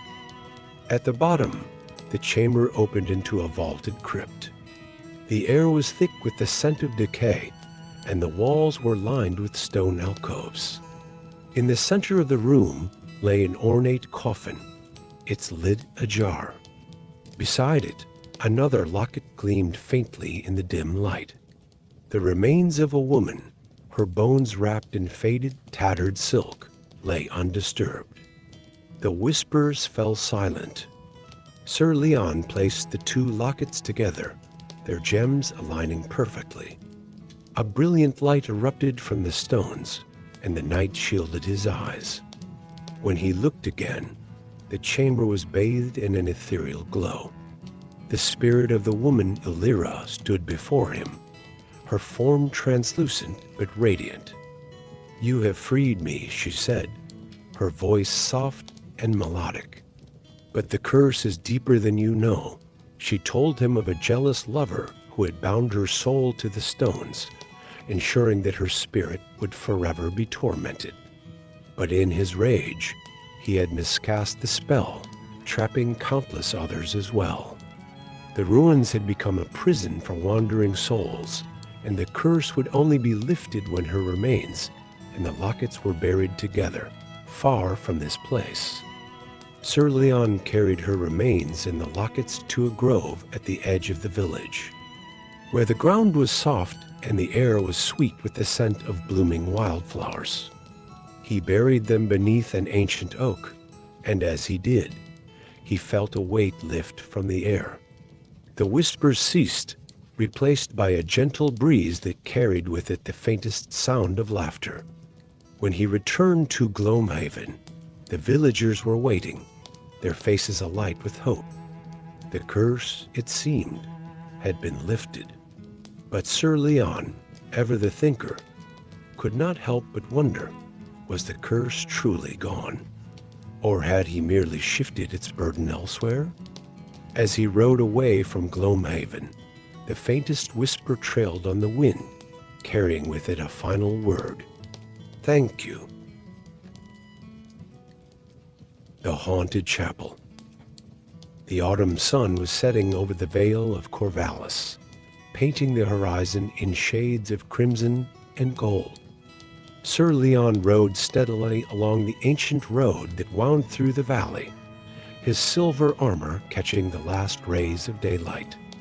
Argent, his faithful steed, trotted dutifully, his breath forming small clouds in the crisp evening air. The knight was weary from days of travel, yet his destination, a remote chapel shrouded in superstition, spurred him forward. It had been the plea of a humble monk, Brother Callan, that had brought Sir Leon to this forsaken corner of the kingdom. The monk had arrived in the capital with tales of a spectral menace plaguing the chapel of St. Theobald, an ancient sanctuary built long before the kingdom's founding. Worshippers had fled, the priest had disappeared, and villagers spoke of ghostly wails that echoed through the woods at night. "The chapel is cursed," Sir Leon, Brother Callan, had said, clutching a worn rosary in trembling hands. "The dead do not rest, and their torment spills into our world. We need a man of faith and courage to uncover the truth." And so Sir Leon's journey began. As the sun dipped below the hills, the knight arrived at the edge of the forest that surrounded the chapel. The path ahead was overgrown, and the dense canopy above blocked what little light remained. The trees, gnarled and ancient, seemed to lean inward as if conspiring against any who dared enter. "Stay close, Argent," Sir Leon said softly, patting the horse's neck. Together, they ventured into the shadowy woods. By the time they reached the chapel, night had fully claimed the sky. The structure loomed ahead, its silhouette stark against the darkness. Time had not been kind to the old sanctuary. Its stone walls were cracked, and ivy clung to its facade like veins on a weathered hand. The great wooden doors, once carved with intricate scenes of saints and angels, were now marred with deep scratches that spoke of desperate violence. Sir Leon dismounted and tied Argent to a sturdy post.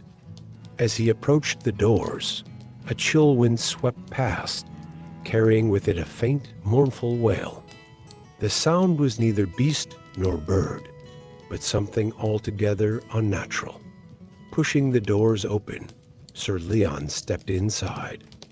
The air was thick with the scent of damp stone and decayed wood. Moonlight filtered through shattered stained glass windows, casting fragmented colors onto the cold floor. Rows of pews stood in silent disarray, and the altar at the far end was draped in tattered cloth. Yet it was the silence that unnerved him most, a silence so profound it seemed to swallow even the creak of his boots on the stone floor. He began his investigation, his sharp eyes scanning every corner of the chapel. Symbols etched into the walls caught his attention. Not the sacred iconography of the church, but runes of an older, darker origin. They told a story of binding and sacrifice, of a pact made in blood. Sir Leon's jaw tightened. Whatever haunted this place, it was no ordinary spirit. A sudden noise broke the stillness. The sound of footsteps echoed from the nave, deliberate and heavy. Drawing his sword, Sir Leon turned toward the source. From the shadows emerged a figure, its form barely human. Shrouded in tattered robes, its face obscured, the being radiated a malevolent energy that seemed to distort the air around it. "Who disturbs my sanctuary?" The figure hissed, its voice a chorus of anguish. "I am Sir Leon of the Silver Order," the knight declared. "I seek to end your torment and restore peace to this place." The figure laughed, a sound like grinding stones. "Peace? There can be no peace. The pact was broken, and now all who enter shall share my fate." Before Sir Leon could respond, the spirit lunged. Its form moved with unnatural speed, a blur of shadow and malice. The knight raised his shield just in time, the force of the attack reverberating through his arm. He countered with a swift slash of his sword, but the blade passed through the apparition, meeting only air. "Your steel cannot harm me," the spirit sneered. "But you are welcome to try." Sir Leon retreated, his mind racing. He knew he could not best this foe through sheer force. Instead, he focused on the runes, recalling their meaning. They were marks of binding, designed to tether the spirit to the mortal plane. To banish it, he would need to sever the ties that held it here. "What is your name?" he asked, his voice calm but firm. The spirit hesitated, its form flickering. "I was once Father Aldrich, keeper of this chapel. I sought to protect my flock, but in my desperation, I made a bargain with powers beyond my understanding. When I failed to uphold my end, they cursed me to this wretched existence and the runes." Sir Leon pressed. "Who inscribed them?" "I did," the spirit admitted, "to bind the darkness here, so it could not escape. But it was futile. The curse has grown stronger with each passing year." Sir Leon nodded. The spirit's remorse was evident, and in it, he saw a glimmer of hope. "Then we must destroy the runes and lay your spirit to rest. Will you guide me?" For a moment, the spirit was silent. Then it extended a spectral hand. "If you are truly willing, follow me." Together, they moved through the chapel, the spirit revealing hidden symbols etched into the walls, floor, and altar. Sir Leon worked methodically, using consecrated oil and holy verses to erase the runes. Each mark destroyed weakened the spirit's form, yet Father Aldrich seemed at peace. The final rune lay beneath the altar, carved deep into the stone. As Sir Leon destroyed it, a blinding light filled the chapel. The oppressive weight lifted, replaced by a warmth that felt like the sun breaking through storm clouds. When the light faded, the spirit was gone. In its place lay a simple rosary, its beads glinting softly in the moonlight. Sir Leon knelt and offered a silent prayer before taking the rosary. As he stepped outside, the forest seemed less foreboding, the air fresher. The curse was broken, and the chapel of St. Theobald could once again be a place of peace. As Argent whinnied softly, Sir Leon mounted and began his journey back to the village.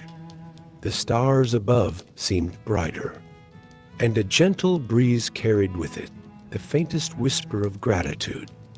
"Thank you." Sir Leon's sense of accomplishment was short-lived. As he reached the edge of the forest, he noticed a change in the air. The gentle breeze turned into an unsettling stillness, and the stars seemed to dim. From behind him came a voice, cold and mocking. "You have freed me, knight, and for that I am grateful." Sir Leon turned sharply, his hand instinctively going to his sword. Standing in the shadows of the forest was not Father Aldrich, but a new figure. Tall, wreathed in darkness, and exuding an aura of malevolence that made the knight's blood run cold. "Who are you?" Sir Leon demanded. The figure stepped forward, its face obscured, but its presence overwhelming. "I am the one Aldrich sought to bind. The fool thought he could imprison me with his pitiful runes, but you have undone his work. My prison is shattered, and now this world shall know my wrath." Realization struck Sir Leon like a blow. In his effort to free the spirit of Father Aldrich, he had unwittingly released something far more dangerous.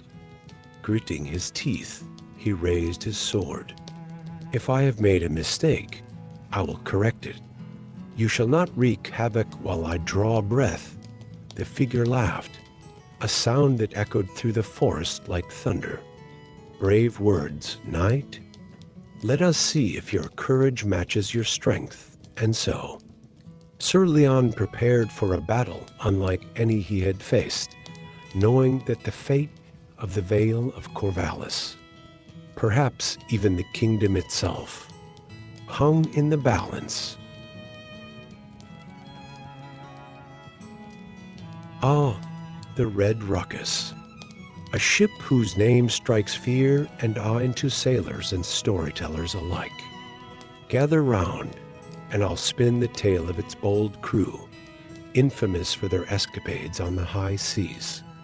The Red Ruckus wasn't just a ship. It was a floating fortress of chaos and cunning, painted crimson to hide the blood of battle. Or so they claimed. It sailed under the command of Captain Amelia Ironheart Vane, once a promising naval officer. She turned rogue after uncovering corruption in her fleet. Her betrayal of the crown became the stuff of legends, and her heart of iron earned her the loyalty of a most unusual crew. First, there was Garrett Ghost Hands, the quartermaster. His deft fingers were as quick with a sword as they were with a lockpick. Garrett was said to be a man who could steal the wind from a storm if it suited him. Then came Anka, the cannoneer, a towering woman with muscles carved by 1,000 battles. Anka spoke little, but let her cannons do the talking. Her custom-built swivel gun, affectionately named Thunder's Kiss, was her pride and joy. Navigating the ship was Elias Starseeker Kane, a former astronomer turned pirate. His maps were said to chart not just the seas but the skies themselves, guiding the Red Ruckus to treasures hidden by time and tide. No crew would be complete without a surgeon, and the Red Ruckus had none other than Doc Rhine, a man rumored to have once served aboard a ghost ship. Doc's remedies were as effective as they were mysterious, often involving powders and potions from far-off lands. Finally, there was Sable, the mysterious lookout who claimed to have been raised by merfolk. Sable's sea-green eyes seemed to pierce the waves, and she had a knack for spotting danger before it appeared.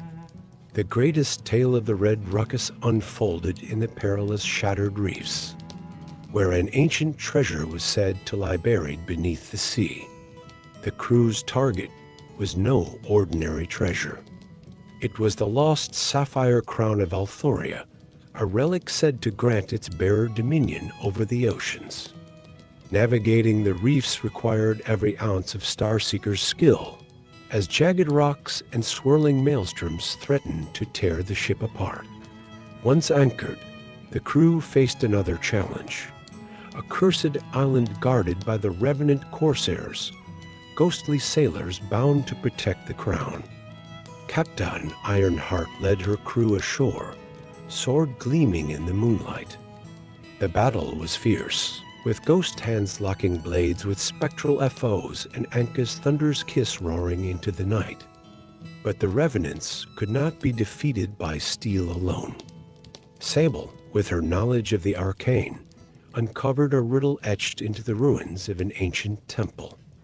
It spoke of an offering to the sea, a sacrifice of one's greatest desire.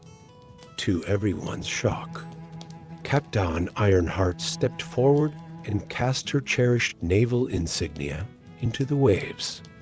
The sacrifice freed the crown from its curse, and the revenants dissipated into mist. As the crew sailed away, the sapphire crown safely aboard, a storm erupted around the Red Ruckus.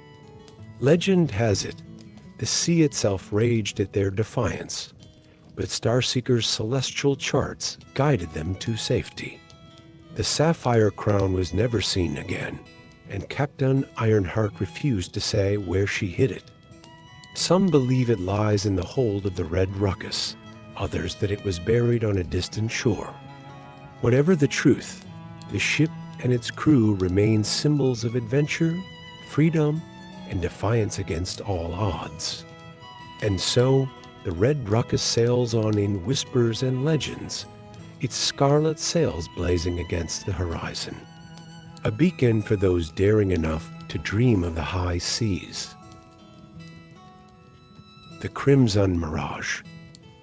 Let me tell you a fresh tale one of cunning, danger, and the unyielding will of Captain Amelia Ironheart Vane and her crew. The story begins in the port of Harauden, a place where ships come to trade, sailors come to drink, and whispers of treasure flow like spilled rum.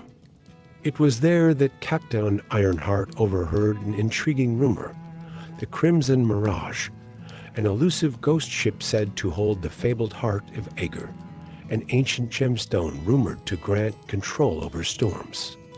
The Mirage was more myth than reality, its sightings scattered across oceans and centuries. But Captain Ironheart was not one to shy from the impossible. Gathering her crew aboard the Red Ruckus, she laid out the plan. They would track the ghost ship by piecing together fragments of maritime lore and following the patterns of storms that seemed unnaturally fierce. For weeks, the Red Ruckus pursued the Mirage through treacherous waters.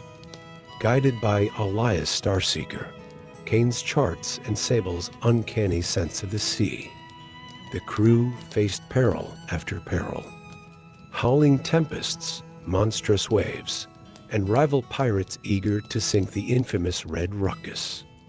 At last, they found themselves in the Sea of Whispers, a stretch of water said to drive sailors mad with its eerie silence. The air was heavy, the sky darkened, and there, through the mist, they saw it, the Crimson Mirage. Its sails were torn, yet it moved as if alive, glowing faintly with an otherworldly red light. Captain Ironheart gave the order, and the crew readied themselves. Garrett Ghost Hands was the first to leap aboard, his twin daggers gleaming. The Mirage's deck was cold and slick, as though it had risen from the depths of the sea. No living crew greeted them. Only shades, translucent figures wielding rusted cutlasses. These phantoms fought without relent, their blades slicing through the air with an unnatural chill. Enka the Cannoneer blasted them apart with thunder's kiss, though they ray-formed as quickly as mist in the morning sun. Sable's sea-green eyes scanned the deck until they locked onto the ship's wheel, where a crimson glow pulsed like a heartbeat. The heart of Aegir, she whispered, pointing it out to Captain Ironheart. As the crew fought off the shades, Captain Ironheart and Sable pushed toward the wheel. It was there they encountered the Mirage's captain, a spectral figure cloaked in tattered crimson, his eyes burning with fury. Who dares steal what is mine? The ghostly captain roared, his voice echoing like thunder. Captain Ironheart stood her ground, her sword gleaming with defiance. Your time is over, old ghost. The seas belong to the living. Their duel was fierce, the clang of steel ringing out as the spectral captain's blade shimmered with red light. But Ironheart was no ordinary pirate. She fought with skill and determination that no phantom could match. With a final, precise strike, she shattered the ghost's blade.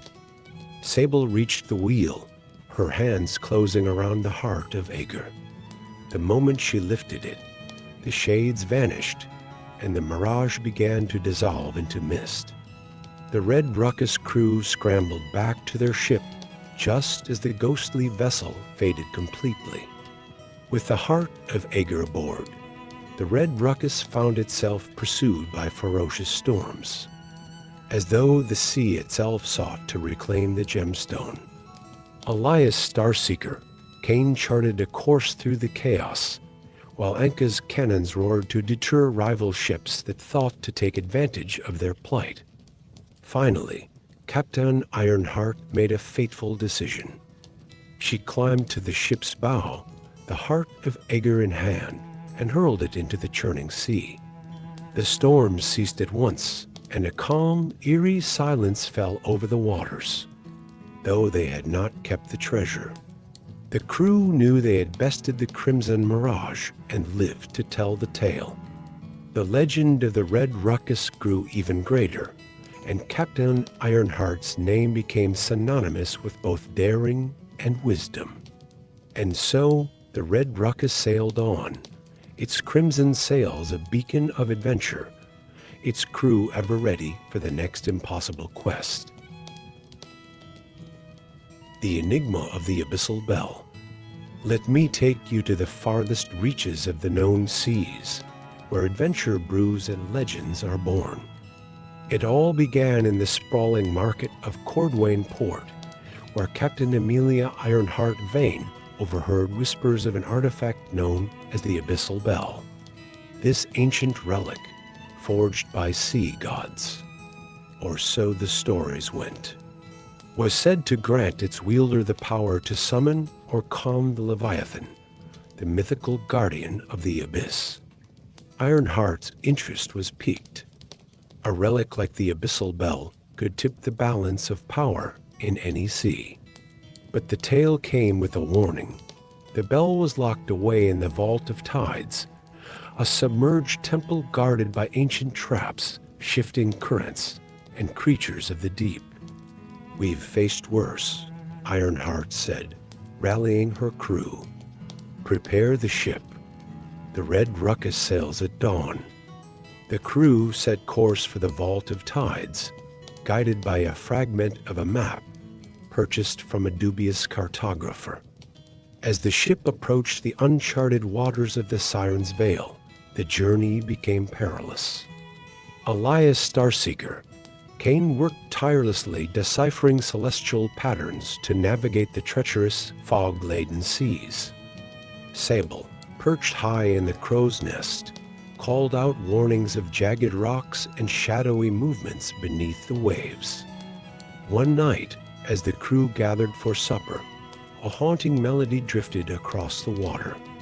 It was the call of sirens. Their song enchanted the crew, drawing them to the ship's edge. It was Sable who saved them, her voice cutting through the trance as she fired a flare into the sky. The sirens vanished beneath the waves, but not before leaving deep scratches along the Red Ruckus hull. After days of relentless sailing, the crew arrived at the coordinates. There, the sea was unnaturally calm, and the water shimmered like liquid glass. As the Red Ruckus anchored, the outline of a massive underwater structure became visible. A temple carved from coral and stone. Garrett, Ghost Hands, ever the opportunist, led the dive to the temple alongside Anka, the cannoneer, and Captain Ironheart. They descended into the depths, their path illuminated by glowing plankton and bioluminescent fish. The vault was as treacherous as the legends warned. Traps sprang to life with every step. A sudden surge of water here, razor-sharp coral there. Ghost Hands' nimble movements and uncanny instincts saved the team more than once, while Anka's sheer strength broke through a collapsing doorway. At last, they reached the central chamber. Suspended above a swirling vortex of water was the Abyssal Bell, a massive artifact made of shimmering black metal that seemed to hum with energy. As soon as Ironheart touched the bell, the water trembled. From the vortex below, a monstrous eye opened, followed by the emergence of the Leviathan itself. The creature was immense, its body covered in glowing scales and tendrils that crackled with electric energy. The Leviathan surged toward the crew, its roar shaking the temple. Thinking quickly, Ironheart rang the Abyssal Bell, its sound resonating through the water like a haunting melody. The Leviathan paused, its glowing eyes locked onto her. The bell granted its bearer control, but only for a moment. Ironheart realized the truth. The Leviathan was bound to protect the bell, not obey its wielder. Back to the ship, she shouted. The crew barely escaped the temple as it crumbled, the Leviathan in pursuit. Breaking the surface, They climbed aboard the Red Ruckus, shouting orders to set sail. Enka fired Thunder's Kiss, her cannonball creating a diversion as the ship sped away. The Leviathan gave chase, its massive form creating waves that nearly capsized the ship. Starseeker charted a course toward a narrow strait, a place where the Leviathan's size would hinder its movements. As the Red Ruckus sailed into the strait, Ironheart made a fateful decision. Standing at the stern, she rang the abyssal bell one last time, its sound echoing across the water. The Leviathan froze, its massive body shuddering. Taking the bell, Ironheart threw it into the abyss. The Leviathan let out a mournful cry before sinking back into the depths, vanishing as quickly as it had appeared. The crew sailed into the sunrise, battered but victorious. They had escaped the Leviathan and ensured that the abyssal bell and its terrible power would remain hidden. Captain Ironheart stood at the helm, a faint smile on her lips. "Another legend for the books," she said.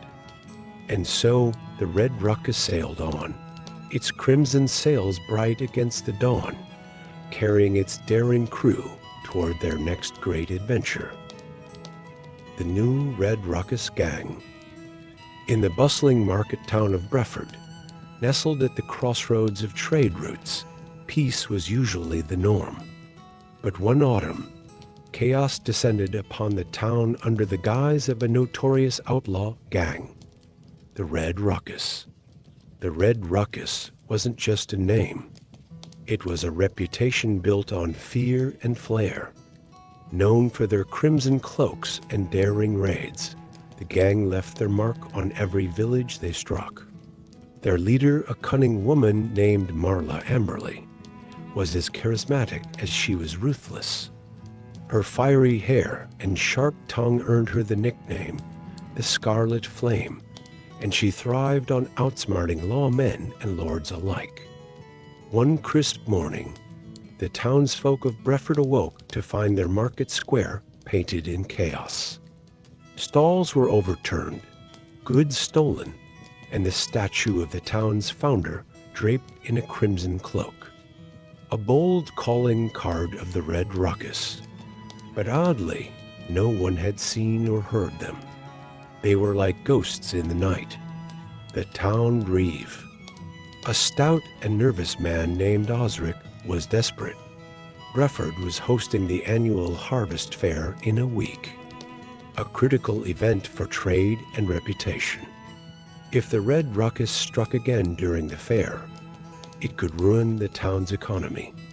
He called for help, sending word to the surrounding lands for anyone brave enough to take on the gang. Enter Garrick, Grin Davin, a traveling tinkerer with a sharp wit and an even sharper mind, despite his easy smile and humble appearance. Garrick was a former spy for the king, retired after a betrayal left him weary of courtly intrigues. He arrived in Brefford with a cart of odd tools and a curious dog named Patch, whose mismatched eyes gave him a peculiar charm. Garrick volunteered to catch the Red Ruckus, though the townsfolk were skeptical. What could a tinkerer do against a band of seasoned outlaws? But Garrick only grinned, saying, "Sometimes you don't need a sword to cut through trouble. You just need the right angle." He spent the next few days observing the town, chatting with merchants, and fiddling with gadgets in his cart. By the time the harvest fair arrived, Garrick had a plan. As the fair reached its peak, laughter and music filled the square. Yet, tension simmered beneath the surface. Everyone expected the Red Ruckus to strike. Garrick, however, was calm. He had rigged a series of ingenious traps using nothing but pulleys, bells, and barrels of sticky honey. When the Red Ruckus arrived, slipping through the crowd in their crimson cloaks, Garrick's traps sprang to life. Bells rang out, drawing all eyes to the culprits. Honey-drenched barrels tipped over, pinning the gang in place. The townsfolk, emboldened by the commotion, joined in to capture the outlaws, including Marla herself, who cursed Garrick's name with a begrudging smirk. As the gang was hauled away by the local guard, Garrick simply packed up his cart, refusing any grand reward. Justice is its own payment, he said, though he accepted a warm loaf of bread and a jug of cider as thanks.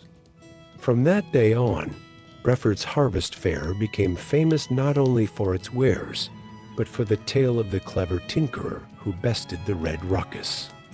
As for Garrick, he and Patch disappeared down the road, leaving behind only the faint sound of bells tinkling in the breeze. After the escapade with the Red Ruckus, Garrick wandered eastward, following winding paths and moonlit trails. His cart, a ramshackle affair of salvaged wheels and creaking boards, was packed with tinkering tools, peculiar gadgets, and Patch's favorite blanket. The dog trotted faithfully alongside, sniffing out scents and wagging his tail at curious onlookers. One evening, Garrick arrived at the edge of Cinder Hollow, a town known for its eerie reputation. The locals whispered of strange disappearances and unsettling wails that echoed through the forest at night. The heart of their troubles lay in an ancient ruin called Shadowspire Keep, perched atop a rocky hill and shrouded in mist. Curiosity gnawed at Garrick. The town reeve, a stern woman named Winara, warned him to stay away. "There's no gold in Shadowspire, only grief," she said. But Garrick's grin only widened. Grief, perhaps, but answers? That's a different kind of treasure. That night, Garrick set out with Patch and a lantern rigged with a curious blue flame that repelled the mist. The climb to Shadowspire Keep was steep and treacherous, the air thick with an unnatural chill. As they entered the ruins, Patch growled low, his mismatched eyes gleaming in the dim light. The keep was a labyrinth of crumbling stone and half-rotted wooden beams. Faint whispers echoed through the halls, growing louder with each step. Garrick studied the walls, running his fingers over ancient carvings and faint scorch marks. It didn't take long for him to piece together the truth. This wasn't the work of spirits, but of cunning bandits. The whispers were a clever trick. Pipes hidden in the walls carried sound from one room to another. Shadows danced ominously, projected by a contraption using mirrors and firelight. The bandits used fear to keep the townsfolk away while they smuggled stolen goods through the keep's forgotten tunnels. "Smart," Garrick muttered, adjusting the brass gears of his lantern. But not smart enough. He and Patch crept deeper into the keep until they reached the bandits' hideout. There, the gang lounged around a makeshift camp, their stolen treasures glittering in the flickering light. Garrick set his plan in motion. With a quick twist of a knob on his lantern, the blue flame turned crimson, casting an ominous glow. He pulled out a small whistle and blew a near-silent note that Patch recognized. The dog bolted into the shadows, knocking over crates and causing an eerie cacophony. Meanwhile, Garrick's lantern sent distorted shapes dancing across the walls, making them appear like monstrous figures. The bandits panicked. The spirits are angry. One shouted, scrambling to flee. Garrick grinned, stepping into the light with Patch at his side. "Spirits don't care about gold," he said, his voice calm but firm. "But I do. Leave now, and you'll keep your skins." Terrified, the bandits fled, abandoning their loot and leaving Shadowspire Keep behind. Garrick dismantled their contraptions and sealed the tunnels before returning to Cinder Hollow. The townsfolk were astonished when Garrick revealed the truth. Winara, though skeptical at first, offered him a warm meal and a place to rest. But by morning, Garrick and Patch were gone, leaving behind only a small clockwork whistle that chirped like a bird when the wind blew through it. From then on, Shadowspire Keep was known not as a haunted ruin, but as a symbol of cleverness and courage. And Garrick, somewhere down another road, likely grinned as another tale began to unfold. The Tale of the Cursed Compass. Ah, gather round, friends, and hear of a night when stars betrayed and shadows whispered truths I wish I'd never learned. The air was thick with sea mist when my crew and I first laid eyes on the compass of Ivor Grimmel, a relic said to point not north, but to whatever your heart desired most. A dangerous artifact for greedy souls like ours. It was tucked away in a crumbling lighthouse on the edge of the Blackwater Isles, guarded by a sentinel more shadow than flesh. Now, don't get me wrong, I've faced plenty of beasts in my time, but this creature? It moved like smoke in the wind, silent and cruel, and the only warning of its presence was a faint scraping sound, like claws on stone. We crept into the lighthouse under a moon veiled in clouds, the waves below crashing like thunder against the rocks. I led the way, my blade drawn and a spell ready on my lips. The compass lay atop a pedestal in the highest room, its golden casing glinting faintly even in the dark. But the moment I stepped forward to grab it, the air turned colder than a frost giant's breath. The sentinel emerged from the walls itself, its eyes glimmering like distant stars. Its voice had spoken a tongue I didn't understand, but the meaning seeped into my mind all the same. What you seek, you shall find, but what you find will change you. Brash as I was, I snatched the compass before the thing could make its move. Its screech shook the stones loose from the walls, but we ran like devils were on our heels, tumbling down the stairs and into the night. By the time we reached the ship, the sentinel's cries had faded, but the compass's curse had only begun. You see, the artifact was true to its word. It pointed to what our hearts desired most, but none of us realized our hearts didn't always want what's best for us. For Captain Ress, it led us to a sunken treasure, yes, but he drowned trying to pull it from a wreck that should have stayed beneath the waves.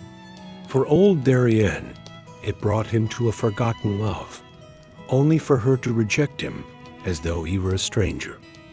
And for me? Well, the compass pointed to a grove deep in the Whisperwood, where the trees grow so thick they blot out the sun. At the center stood a pool, so still it might as well have been a mirror.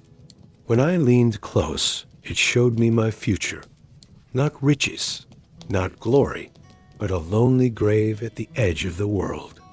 I hurled the cursed thing into that pool, where it sank without a ripple. But I know it's out there somewhere, waiting for the next poor fool to believe their heart's desires are worth the cost. So if ever you see a compass that doesn't point north, my friends, don't follow where it leads. Trust me, it's better to be lost. With a wink and a long pull of ale, the veteran leans back in their chair, letting the firelight cast long shadows on their weathered face. Now, they say, anyone fancy buying me another round? Stories like that don't come cheap, you know.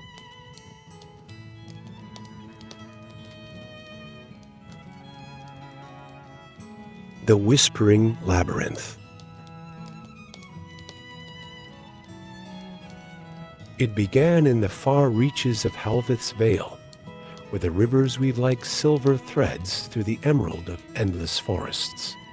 The townsfolk spoke of a labyrinth buried deep beneath the hills, a place of strange echoes and untold treasures. No one who had entered ever returned.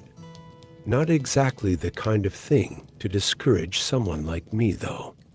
I had a knack for solving puzzles, a sturdy blade at my hip, and a knack for weaving stories convincing enough to persuade even the reluctant.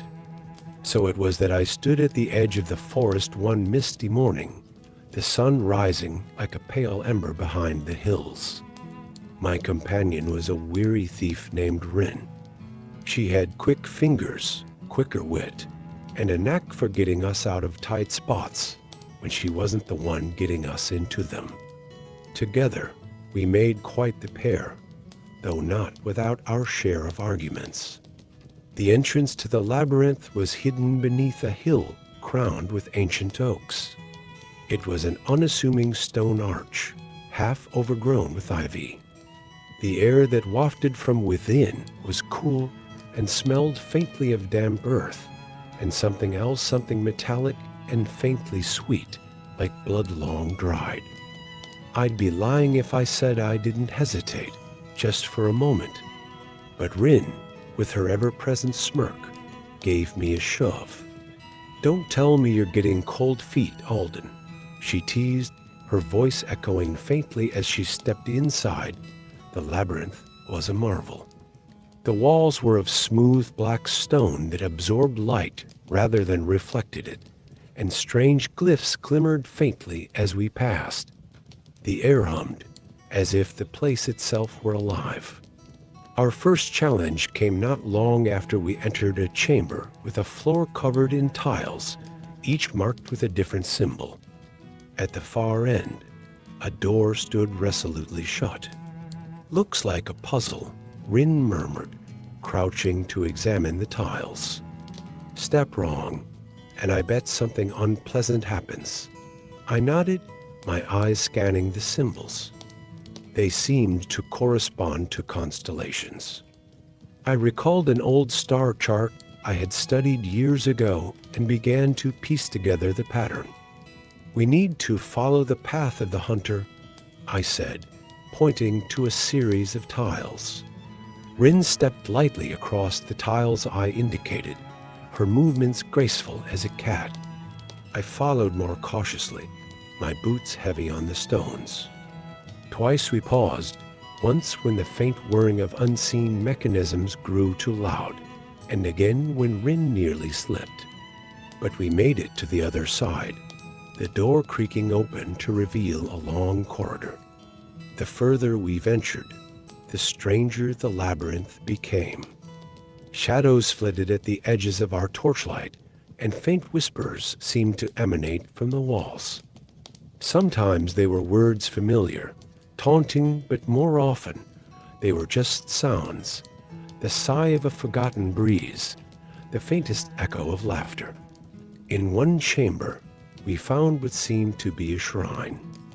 A stone pedestal stood in the center, and upon it rested a chalice of intricately carved silver. It gleamed invitingly, but I knew better than to trust appearances. "Don't touch it," I warned, as Rin's hand hovered over the chalice. "Things like this always come with a price." She snorted but withdrew her hand. "You're no fun, Alden." Instead, we examined the pedestal, discovering faint inscriptions warning of a curse. That was enough to deter even Rin. We left the chalice behind, though I could feel its pull long after we had moved on. It was near what I would later come to think of as the labyrinth's heart that we encountered our greatest challenge. A vast chamber stretched before us, its walls lined with statues of robed figures.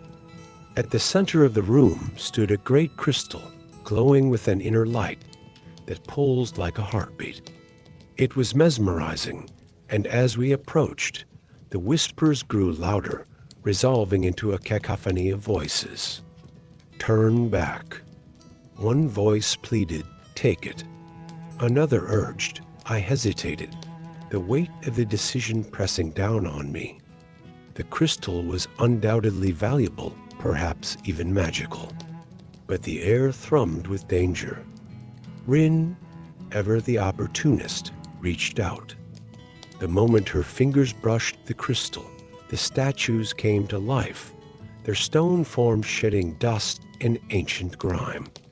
They moved with unnatural grace, their eyeless faces turning toward us. "Run," I shouted, grabbing Rin and pulling her back.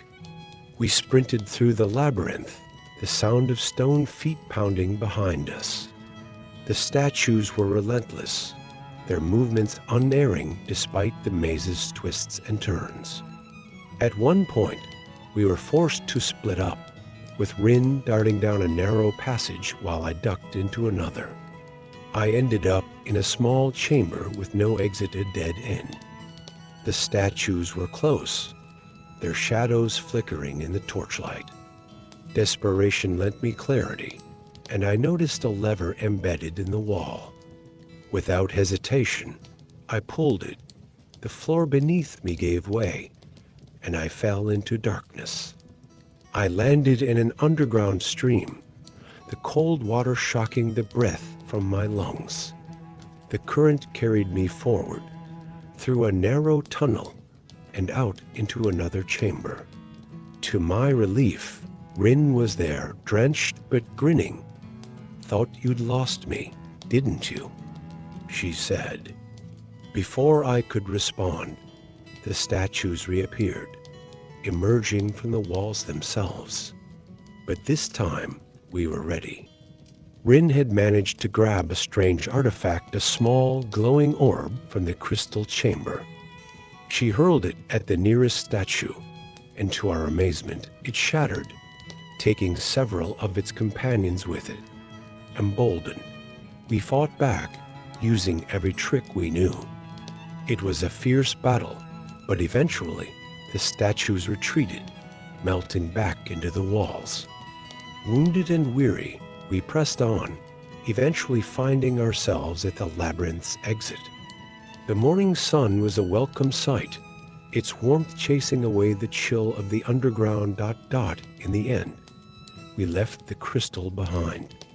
It was too dangerous, too cursed, but we didn't leave empty-handed. Among the treasures we had found was a small golden amulet engraved with runes. It would later prove to be a key to another adventure, but that's a story for another night. So there you have it, the tale of the Whispering Labyrinth. Not my grandest adventure, perhaps, but one I'll never forget. Now, drink your ale and rest easy, friend, for who knows what tales tomorrow will bring. The Tale of the Pirate's Treasure. Ah, gather round, friends, and let me share with you a tale from my younger days, a tale of high seas, hidden treasure, and betrayal beneath the moonlight. It was a time when my hair was not yet flecked with silver, and my heart craved adventure like a flame CRAV's would. I was a sailor, but not just any sailor. I had walked the decks of pirate ships and dined with scoundrels driven by whispers of gold buried beneath the sand and secrets buried in the hearts of men. It began one fateful morning, docked in a port whose name escapes me now, though the smell of brine and spice lingers sharp in my memory. The port was alive with voices, hawking wares and haggling prices. Among them was a peculiar figure, a one-eyed man with a parrot as vibrant as a sunrise perched on his shoulder. He was selling maps, or so he claimed, to the lost treasures of the sea. Curiosity led me to his stall. "What say you, sailor?" he rasped, his voice rough as the waves.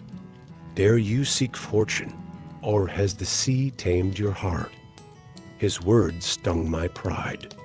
I purchased his map, paying more than I should, and gathered a crew with promises of riches. We set sail by dusk, our ship cutting through the water like a blade. The map led us to the Devil's Teeth, a jagged archipelago notorious for wrecking even the sturdiest ships.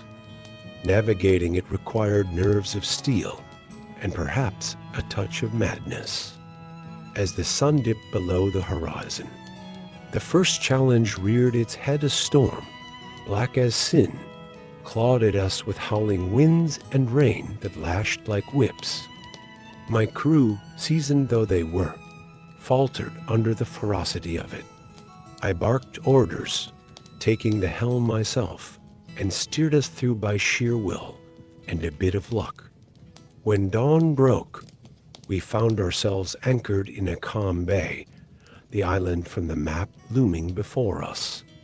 It was lush and forbidding, with cliffs that rose like teeth and forests that whispered secrets. We took to shore with the map in hand, guided by its cryptic markings and the promises of untold riches. The path led us through treacherous terrain, swamps that swallowed boots, caves that played tricks with echoes, and creatures whose eyes glinted in the shadows. But it was not the dangers of the island that tested us most. It was ourselves. Greed grew among the men like a festering wound. Whispers of betrayal crept through the camp at night, and knives were sharpened in the dark.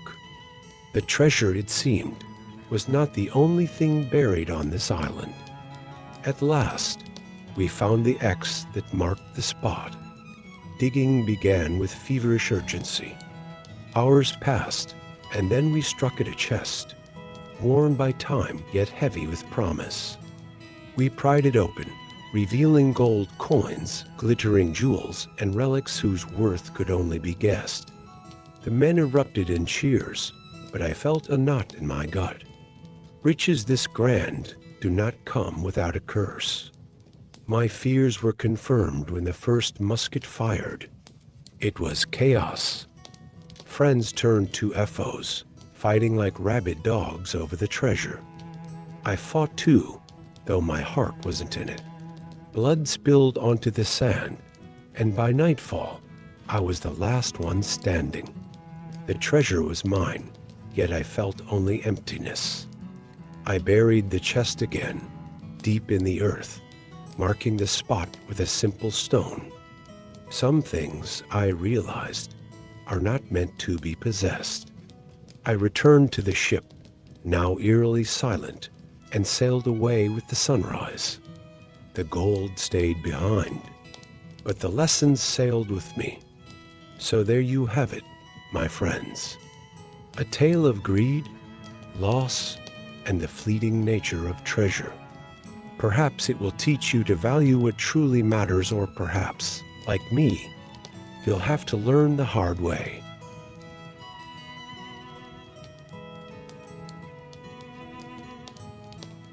A tale of sacrifice and light. Oh, my friends, gather close now. The fire grows low, and the night whispers its own stories through the wind outside.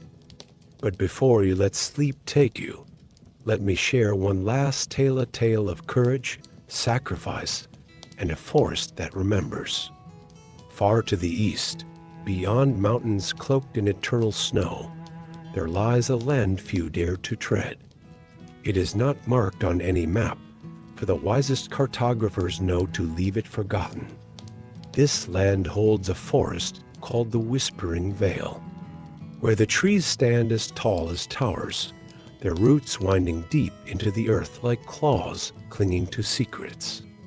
The forest hums with a sound you feel in your bones, a music older than time, weaving tales of sorrow and longing into the air. Now, in a quiet village near that forest's edge, there lived a girl named Elenara. She was no more than 17 summers, with a fiery spirit and a sharp tongue that often got her into trouble. Her hair was as golden as wheat in the harvest, her eyes like twin embers burning with curiosity, with daring. Elenara was not the sort to wait when action could be taken, and it was this spark in her that set her apart. Her village had been struck by tragedy. One by one, the children vanished, stolen by the veil. First, it was a boy of 12, then a girl barely able to walk, and then another, and another. No one saw them go. No cries rang out. They simply disappeared, leaving behind only the chill of the forest shadow. When Eleonora's little brother, Edric, was taken, her heart could bear no more. She was not content with prayers and mourning. No, she would go after him. Her elders tried to stop her, of course. They spoke of the forest's curse, of the lives it had claimed. But Eleonora was stubborn. If no one else will fight for him, then I must, she declared. And so, one mist-laden evening, with a lantern in her hand and a bough across her back, she crossed the threshold into the whispering vale. The air changed immediately. It was heavy, thick with the weight of ages, and the light of her lantern seemed to shrink as though cowed by the forest's vastness. Every step was a whisper, every breath a question. The trees leaned in, their branches twisting like skeletal fingers, and the ground beneath her feet was soft, almost alive. She called out, "Edric, Edric," but only the forest answered, murmuring in voices she could not understand. She walked for hours, or was it days? Time lost all meaning in the vale. Just as despair began to creep into her heart, she noticed something strange. A path appeared, marked by faintly glowing mushrooms. Their light was pale, pulsing like a heartbeat, leading her deeper into the woods. With a deep breath, she followed, clutching her lantern as if it were her only lifeline. The path led her to a glade unlike any she had seen. Moonlight poured down through a break in the canopy, bathing the clearing in an ethereal glow. At its center stood an ancient oak, its trunk gnarled and massive, its branches reaching skyward as though pleading with the heavens. And beneath the oak, there stood a figure. It was neither man nor beast, but something in between. Its form shifted, never settling, a swirl of shadows, its edges blending with the night. Its eyes glowed faintly, like embers buried deep in ash, and in one skeletal hand, it held a single flame, flickering yet impossibly bright. "You seek what is lost," it said. Its voice a low rumble that seemed to come from everywhere and nowhere. But nothing is given without cost. Eleonora straightened her back, though her hands trembled. "I seek my brother," she replied, "and the other children too. What cost must I pay?" The shadowed figure tilted its head as if amused. "You would give much, yet you do not know the price. Your youth, your laughter, your dreams, would you cast them all aside?" She hesitated then, her courage faltering for just a moment. But the memory of Edric, his laughter echoing in her mind, steeled her resolve. "Take it all," she said. "Take whatever you wish. Just give them back." The figure's laughter was like breaking branches, sharp and unsettling. "So be it," it said, and the flame in its hand flared brightly. The light filled the glade, blinding her, and for a moment, she felt as though her very soul was being unraveled. When the light faded, she saw them, Edric and the other children, standing beneath the oak. They were pale, trembling, but alive. Tears streamed down her face as she rushed to her brother, pulling him into her arms. But she noticed something else too. Her hands, once steady and strong, now trembled with age. Her golden hair had turned white, and her voice, when she spoke, carried the weight of the forest sorrow. The shadow was gone, leaving only the faintest whisper in the wind. The vale remembers. Elenara led the children home, and though the village rejoiced, they mourned her sacrifice. She had saved them all, but she had given everything in return. For the rest of her days, she was a quiet figure, her fiery spirit dimmed but not extinguished. She had faced the darkness, and though it had changed her, it had not claimed her. And so, my friends, let her story be a reminder. The path of courage is rarely easy, and the greatest light is often kindled in the deepest shadow. Now, sleep well, and dream of forests that whisper and heroes who dare to answer.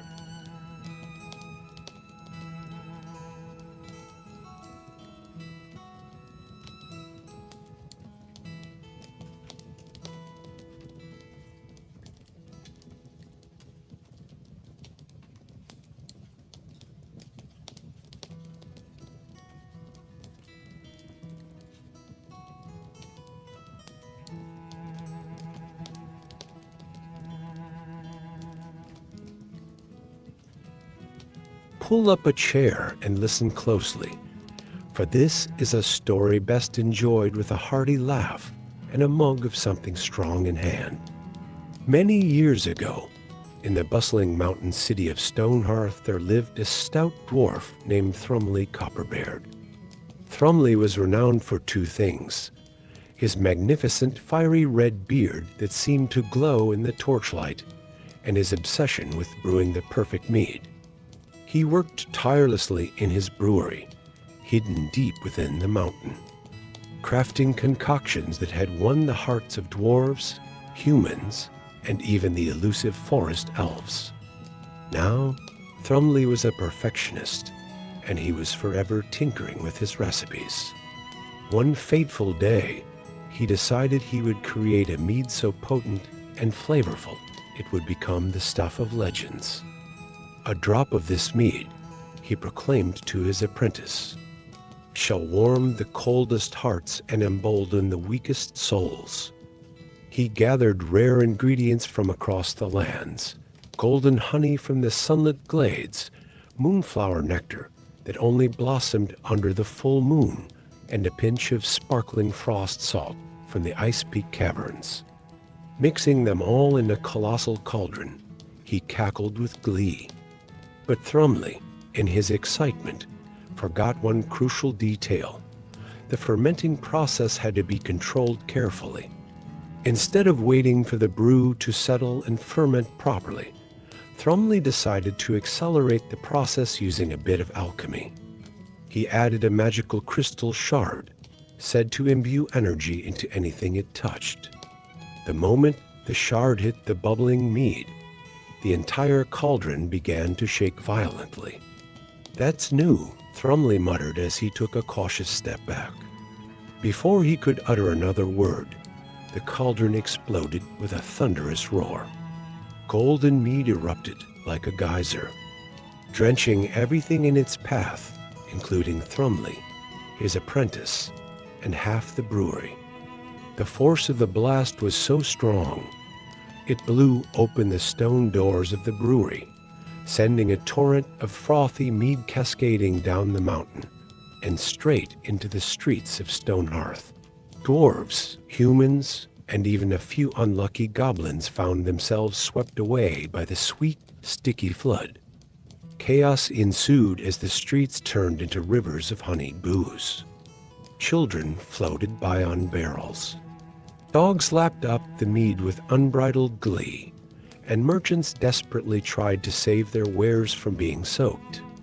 Thrumley, drenched and coughing up bubbles of mead, staggered out of the ruins of his brewery. His apprentice, covered head to toe in honey, looked at him with wide eyes. "Master Thrumley," he stammered, "what have we done?"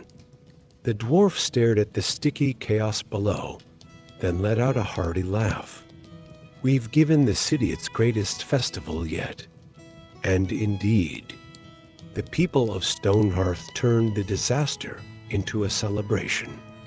They called it the Great Mead Flood, and every year since, they've honored the event with a festival where barrels of mead flow freely through the streets, and Thrumley Copperbeard is celebrated as a hero, albeit a slightly reckless one.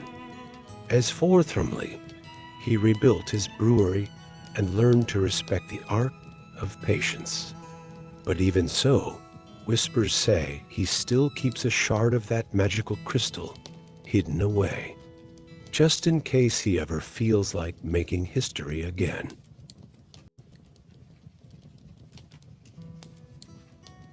The Tale of the Star-Forged Blade. Oh, a magical sword, you say? Well, let me tell you of a blade I once encountered, a sword unlike any other, forged not by mortal hands, but by the very essence of the stars themselves.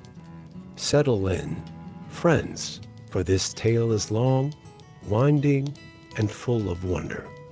It began on a night when the moon was but a sliver in the sky, and the stars shimmered brighter than I'd ever seen. I had just returned from a harrowing expedition deep within the Everfrost caverns, my pack heavy with treasures and my mind eager for the comforts of a warm fire and a good ale.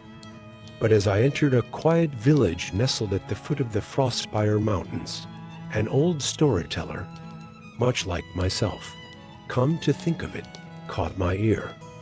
He spoke of a sword, one said to hold the power to sever the threads of fate itself. Have you ever heard such a claim? No? Well, neither had I, and at the time, I dismissed it as little more than drunken rambling. But the way he spoke, there was a glint in his eye, an urgency to his words that stirred something in me. Seek the star-forged blade, he whispered, leaning in close enough that I could smell the spiced mead on his breath. You'll find it where the heavens touch the earth. Now, I've heard plenty of riddles in my time, but this one gnawed at me. Where the heavens touch the earth, what could that mean? A mountaintop, perhaps? A sacred grove? I pondered his words as I warmed my hands by the inn's hearth, the embers crackling like the distant hum of the cosmos. And before I knew it, my curiosity got the better of me. I set out the very next morning, following the clues left by that cryptic old man. The journey was no small feat, let me tell you. Through dense forests where the trees seemed to whisper secrets to one another, across rivers so cold they could freeze the marrow in your bones, and over jagged peaks that clawed at the sky itself. But it was on the seventh night, under a canopy of stars that seemed impossibly close, that I found it, a hidden vale, bathed in an ethereal glow. Friends, I wish I could show you what I saw that night. The vale was like a world apart, untouched by time or decay. At its center stood a pedestal of crystalline stone, and upon it rested the blade. Even from a distance, I could feel its presence, a hum in the air, a pull in my very soul. The sword was unlike any I'd ever seen. Its hilt was crafted from a metal that seemed to shift and shimmer like liquid silver under moonlight. And the blade, oh, the blade. It was a thing of pure starlight, glowing faintly with an inner fire that danced and flickered with every breath of wind. But as I approached, the air grew heavy, and a voice, yes, a voice, echoed in my mind.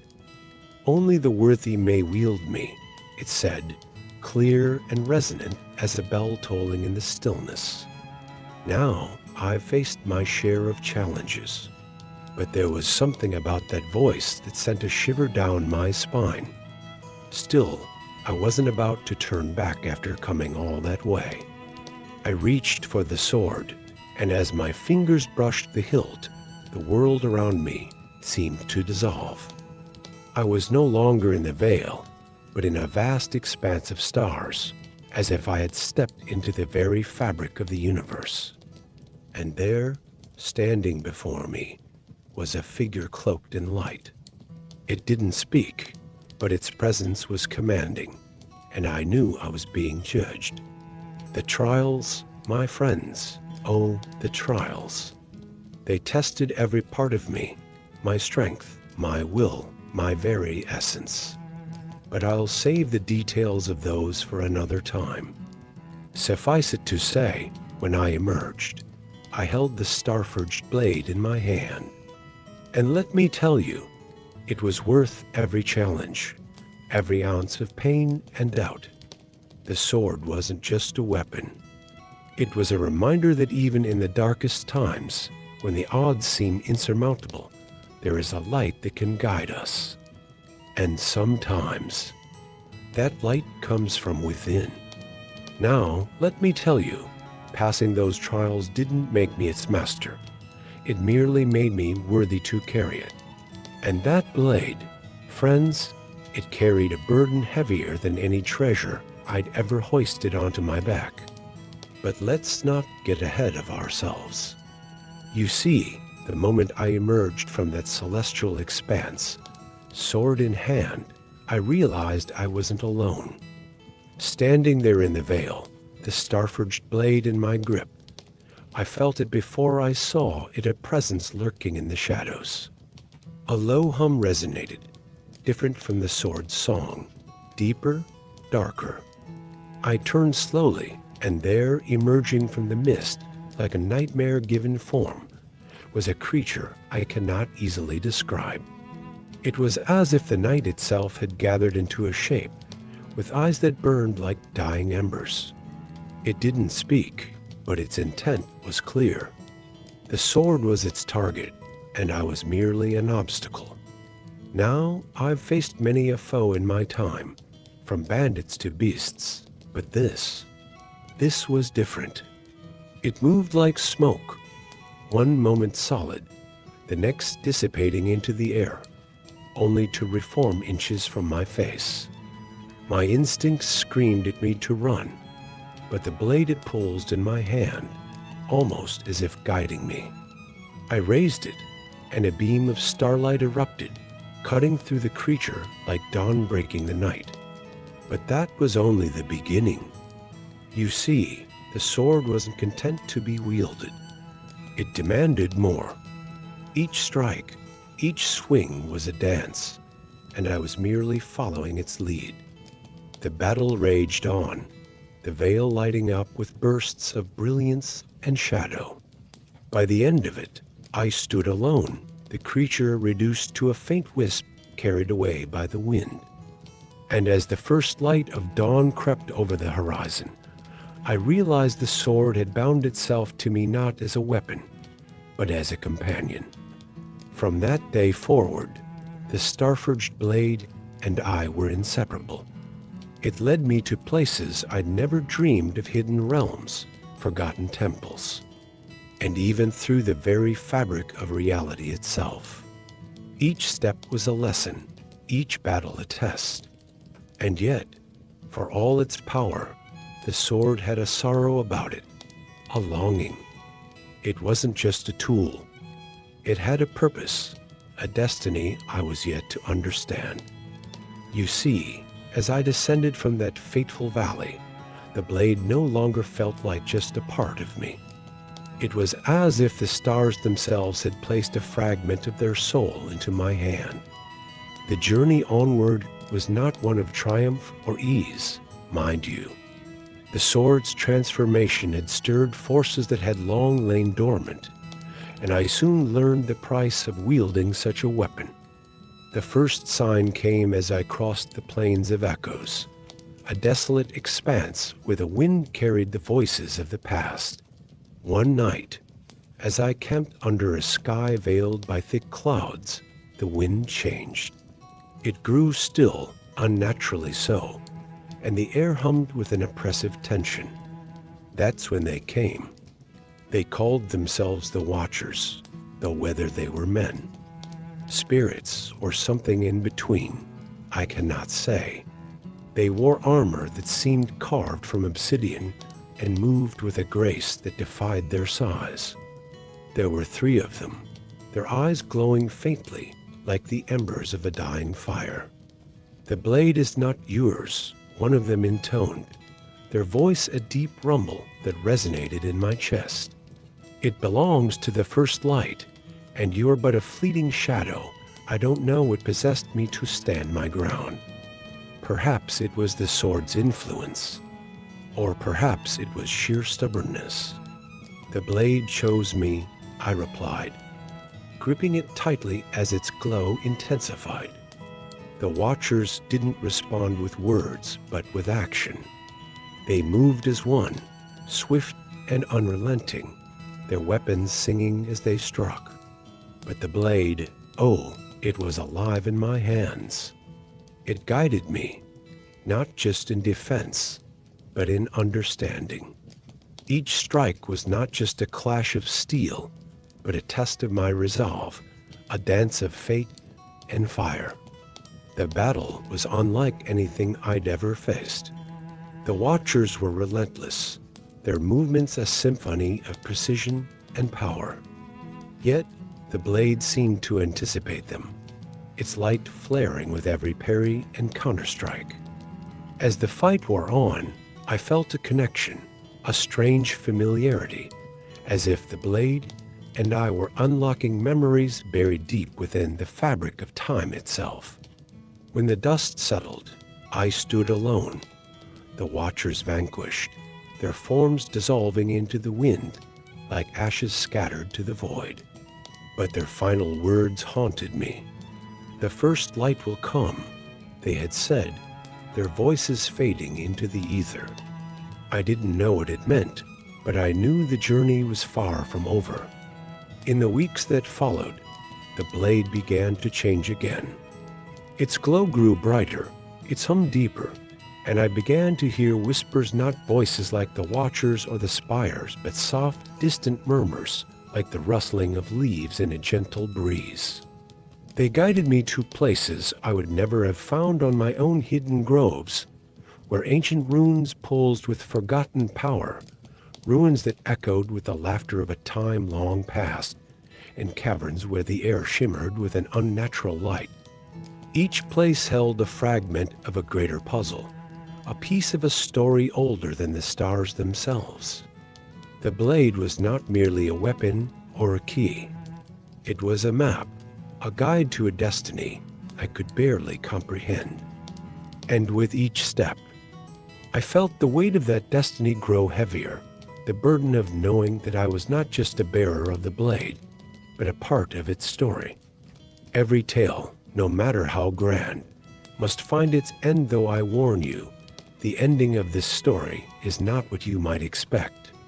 You see, the star-forged blade and I continued our journey, unraveling the secrets it carried, facing trials that tested not just my strength, but the very core of who I was.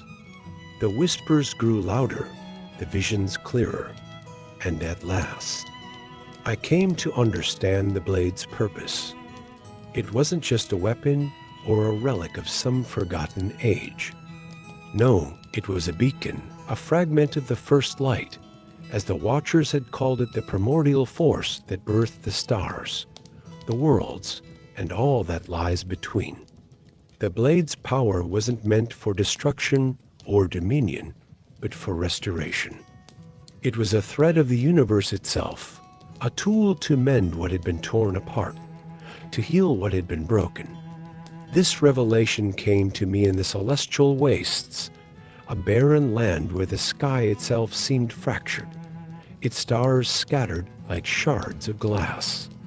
The sword led me to the heart of this desolation, where a rift pulls with chaotic energy, a wound in the fabric of reality.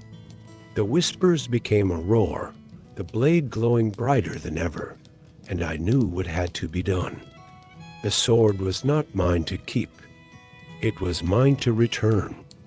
As I plunged the blade into the rift, the world around me dissolved into light. I felt the energy of the blade flowing through me, a torrent of memories, emotions, and knowledge beyond comprehension. It was as if I had become one with the stars themselves, a fleeting part of something infinite. And then there was silence. When I awoke, I was back in the vale where I had first found the blade. The pedestal was empty, the crystalline stone cold and silent. The sword was gone, its purpose fulfilled, its journey complete. I should have felt sorrow, perhaps, but all I felt was peace. The weight of the blade was gone, and in its place was a sense of fulfillment, of having played my part in a story far greater than myself. And so, here I am, telling you this tale. The blade is gone, its light returned to the stars, but its story lives on in me, and now in you. Perhaps one day, the stars will call again, and another will rise to carry the light. Until then, we must find our own light, our own purpose, and carry it forward. Oh, but look at me, getting sentimental in my old age. The hour grows late, my friends, and the fire is burning low. Let us drink to the star-forged blade, to the mysteries of the cosmos, and to the strength within us all to face the unknown. And with that, I bid you good night. The Silver Blade of Eldarin Vale. Let me tell you the tale of Velith Caledorn, the elven swordmaster, whose name is whispered in awe across the ancient forests of Eldarin Vale and sung in ballads among the bards of human courts. The story begins in the twilight of the summer solstice, deep in the heart of the gleaming thicket, where the silver leaves of the elderwood trees shimmer under the moonlight. Velith was a young elf then, just over a century old, barely an adult by elven standards. He trained tirelessly in the ways of the blade, his twin sabers a blur of silver and steel. His movements were graceful yet lethal, like the dance of a shadow in moonlight. He was not born into greatness. Velith's lineage was modest, a family of hunters and scouts, not warriors. But he carried within him an unrelenting hunger to perfect his craft. Day after day, he sparred with other trainees, and night after night, he practiced alone. His blades slicing through the air with precision that could only be achieved through obsession. One fateful evening, as Velith honed his skills, the forest grew eerily silent. The usual symphony of crickets and rustling leaves had vanished, replaced by an oppressive stillness. From the darkness emerged a shadowy figure cloaked in flowing black robes, its face obscured beneath a mask of bone. It was a shade warden, a servant of the nether abyss, drawn to the land to spread its corruption. The creature exuded an aura of despair, its skeletal fingers gripping a dark, run scimitar that seemed to hum with malevolent energy. "Step aside, young elf," the shade warden hissed, its voice like wind through dead branches. "The elderwood shall fall, as all things must." Velith did not step aside. Instead, he raised his twin sabers, their mirrored edges gleaming in defiance of the shadow. He had never faced a foe like this before, but courage burned hot within his heart. The duel that followed became legend. The Shade Warden struck first, its blade descending with the weight of an avalanche. Velith parried, his reflexes honed to near perfection. The clash of their weapons rang out like thunder, shattering the oppressive silence. The Warden's strikes were relentless, fueled by dark magic, but Velith's movements were poetry in motion. He weaved around each blow, his sabers singing through the air.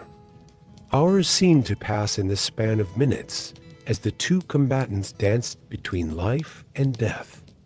Velith's arms burned, his breaths came in gasps, but he refused to yield.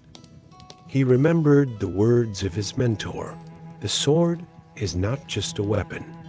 It is an extension of your will. If your spirit remains unbroken, no foe can claim victory. With a roar, Velith executed a maneuver he had only ever practiced in solitude.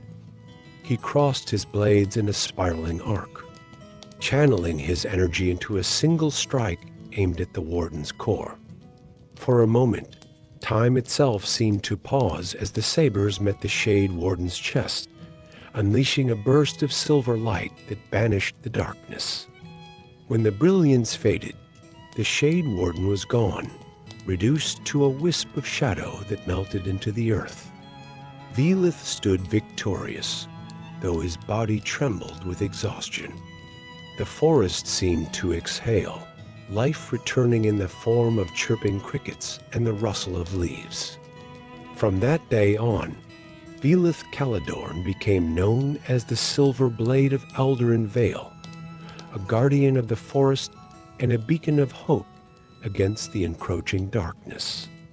His legend inspired generations of elves, and his tale is still told in hushed tones whenever the forest grows quiet and the moonlight dances on the silver leaves of the elderwood. The Harbinger of the Thicket. This a tale that sends shivers down the spine, a story whispered among the villagers of Hollowshade, where the forest itself holds its breath at night. This is the tale of the Harbinger of the Thicket. The village of Hollowshade sat nestled in a valley, bordered by the ominous Dreadwood Forest. The trees there grew unnaturally tall and twisted, their gnarled branches clawing at the sky. For years, the villagers avoided the woods after dark. Strange sounds, low growls, guttural whispers, and an occasional wailing scream echoed from the shadows, chilling all who heard them. No one knew the origin of the forest's curse, only that anyone who ventured too deep into the Dreadwood either never returned or came back. Wrong.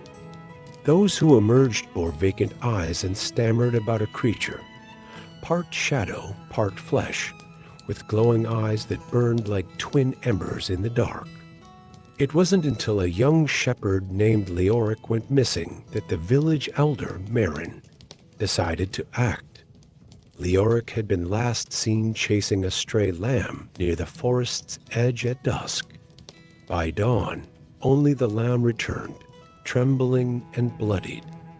The villagers whispered of the Harbinger, a beast said to mark its prey with a sigil of fear before dragging them into the shadows, their screams swallowed by the night. Marin gathered a small group of villagers' brave souls armed with torches, pitchforks, and a single rusted blade, and ventured into the forest. The air grew colder with every step, the towering trees weaving a canopy so dense it blocked out the sun. Shadows stretched unnaturally long, curling around the villagers like unseen hands. As they pressed deeper, the first sign of the beast appeared. A claw mark raked across a tree trunk, oozing sap as black as tar. The mark radiated a faint pulsing glow, casting an eerie light on the ground. Beside it, they found Leoric's scarf, torn and spattered with crimson. "We should turn back," muttered one villager, his voice trembling. But Marin shook his head, gripping his staff tighter. The beast must be confronted, or its hunger will never stop. The group moved on, their courage unraveling with every step. Then they heard it, a sound like bones snapping, followed by a low, guttural growl that seemed to echo from all directions. The villagers froze, their torches flickering as a chill wind swept through the trees. From the shadows it emerged. The Harbinger was unlike any creature they had imagined. It was massive, hunched yet towering, its form shrouded in a miasma of darkness that seemed alive. Its skin was slick and stretched over a skeletal frame, with patches of fur that bristled like needles. Two glowing eyes pierced the gloom, and its mouth was a jagged maw filled with teeth that gleamed like shards of obsidian. Its claws, long and curved, glistened with the blood of countless victims. It moved with unnatural speed, closing the distance before anyone could react. The torches flared and died as the beast's shadow enveloped them, its growl vibrating through their bones. One villager screamed and ran, only to be snatched by a tendril of shadow and dragged into the dark, his cries cut short by a wet, sickening crunch. "Form a circle," Marin shouted, his voice steadied despite the terror coursing through him. The remaining villagers obeyed, brandishing their weapons as the harbinger circled them. Its movements eerily silent except for the crackle of its claws on the forest floor. Marin muttered an ancient incantation, one he had learned from his grandmother, a hedge witch, who once claimed the Dreadwood was home to a primordial spirit. As he finished the chant, the head of his staff ignited with a pale blue flame, casting the darkness away. The harbinger recoiled, its shadowy form flickering like a dying flame. Seizing the moment, the villagers lunged with their weapons. The beast let out a deafening roar, a sound that seemed to carry the anguish of all its victims. The fight was brutal, the harbinger's claws slicing through their ranks like a scythe through wheat. But Marin held firm, his staff's light driving the creature back inch by inch. Finally, with a desperate cry, Marin plunged the staff into the beast's chest. The blue flame surged, consuming the harbinger in a blinding blaze. Its roar faded into a haunting wail as its form dissolved into ash, scattering into the wind. The survivors stumbled back to Hollowshead at dawn, battered and forever scarred. The Dreadwood was quieter after that night, but the villagers knew its silence was not a promise of peace. The harbinger was gone for now, but the forest remained a place of shadow and whispers. And so, the tale lives on. Children are told to heed the warnings of the elders, to stay clear of the forest's edge. For though the harbinger was vanquished, the Dreadwood always hungers, and its shadows are never truly empty. The blind swordsman and his loyal dog. It is said that in the farthest reaches of the world, where mist hangs heavy over jade-green forests and rivers sing through valleys, there lived a swordsman known only as Kenji the Blind. His legend spread across the land like whispers on the wind, for though he was robbed of sight, no man nor beast could match his blade. Kenji's life was shaped by tragedy. Once a promising warrior in a noble house, he lost his sight to betrayal. Poison slipped into his wine during a celebration. When he awoke, the world was dark, and his enemies believed him finished. But blindness, Kenji would later say, was not the end. It was the beginning of clarity. By his side walked Haru, a shaggy black dog with bright amber eyes, as if the sun itself had taken shelter in his gaze. Haru had appeared in Kenji's darkest hour, when the swordsman had stumbled through the forest, weak and helpless. The dog had found him at the edge of a riverbank, growling away predators and nudging his shoulder until he rose. From that moment on, they were as one. Swordsman and hound, shadow and blade. Kenji, though blind, had honed his other senses to near perfection. He could hear the faintest shift of footsteps across sand, the hiss of steel as it left its sheath, the hum of a dragonfly brushing past his ear. Haru was his guide, his partner in combat, and his constant companion. Together, they wandered from village to village, a pair of vagabonds, their names both feared and revered. One such tale begins in a small mountain village gripped by terror. For weeks, the villagers spoke of a demon that emerged at night, an enormous beast with claws like daggers and teeth that shone like polished ivory. Livestock disappeared, and those brave enough to face the monster vanished into the fog. Desperate, the village elder sought Kenji's help. Kenji and Haru arrived as shadows stretched long and a crimson sun dipped below the peaks. Villagers peered nervously from behind doors and curtains as the blind swordsman, dressed in tattered robes, leaned on his wooden staff, led only by the gentle tug of Haru's leash. The elder begged him, "Master Kenji, we have little to offer, but this demon will ruin us. Will you stand against it?" Kenji smiled faintly. "I do not fight for gold," he said softly, "but for peace. Lead me to the beast at midnight, under the pale light of a crescent moon." Kenji and Haru stood at the edge of the forest. The mist curled like serpents through the trees. Haru growled low, his hackles raised, as a heavy, thundering sound echoed through the woods, the breathing of something colossal. Kenji slid his sword, a blade of unmatched sharpness, slowly from its sheath. Though he could not see, he closed his eyes as if to sharpen his other senses. The beast burst forth from the shadows, a nightmare of fur, fangs, and fiery eyes, taller than a hut, with claws that tore furrows into the earth. It roared, the sound shaking leaves from the trees. Haru barked once, leapt forward, and circled the creature, his barking a constant distraction. Kenji listened intently. To the sound of claws scraping the dirt, the whoosh of the beast's swinging limbs, the ragged huff of its breath.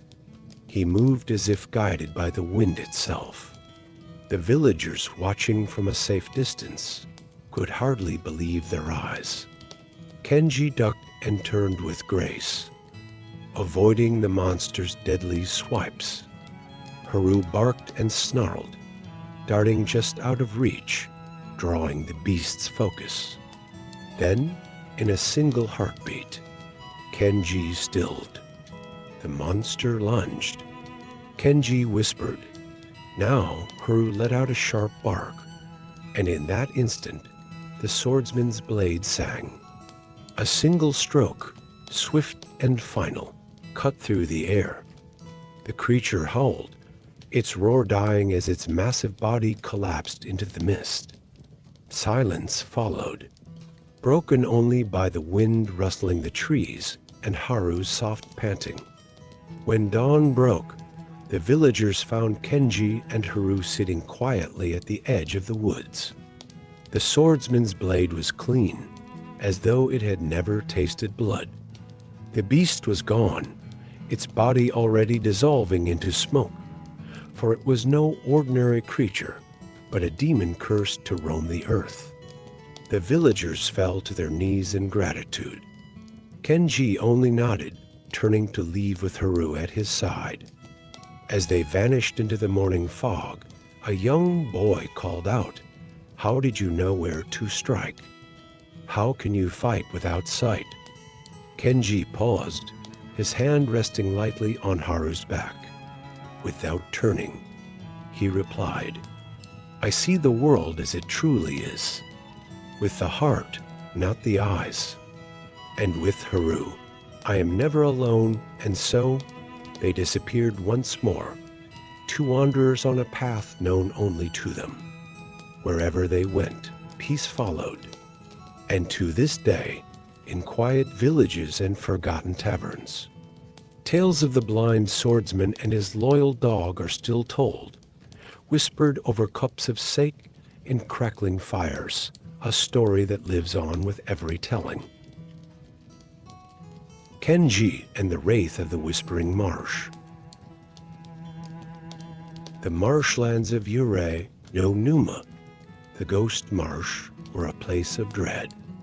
Travelers who strayed too far into the mist would often vanish, their cries swallowed by the thick air. Locals said it was cursed, a land where the dead refused to rest.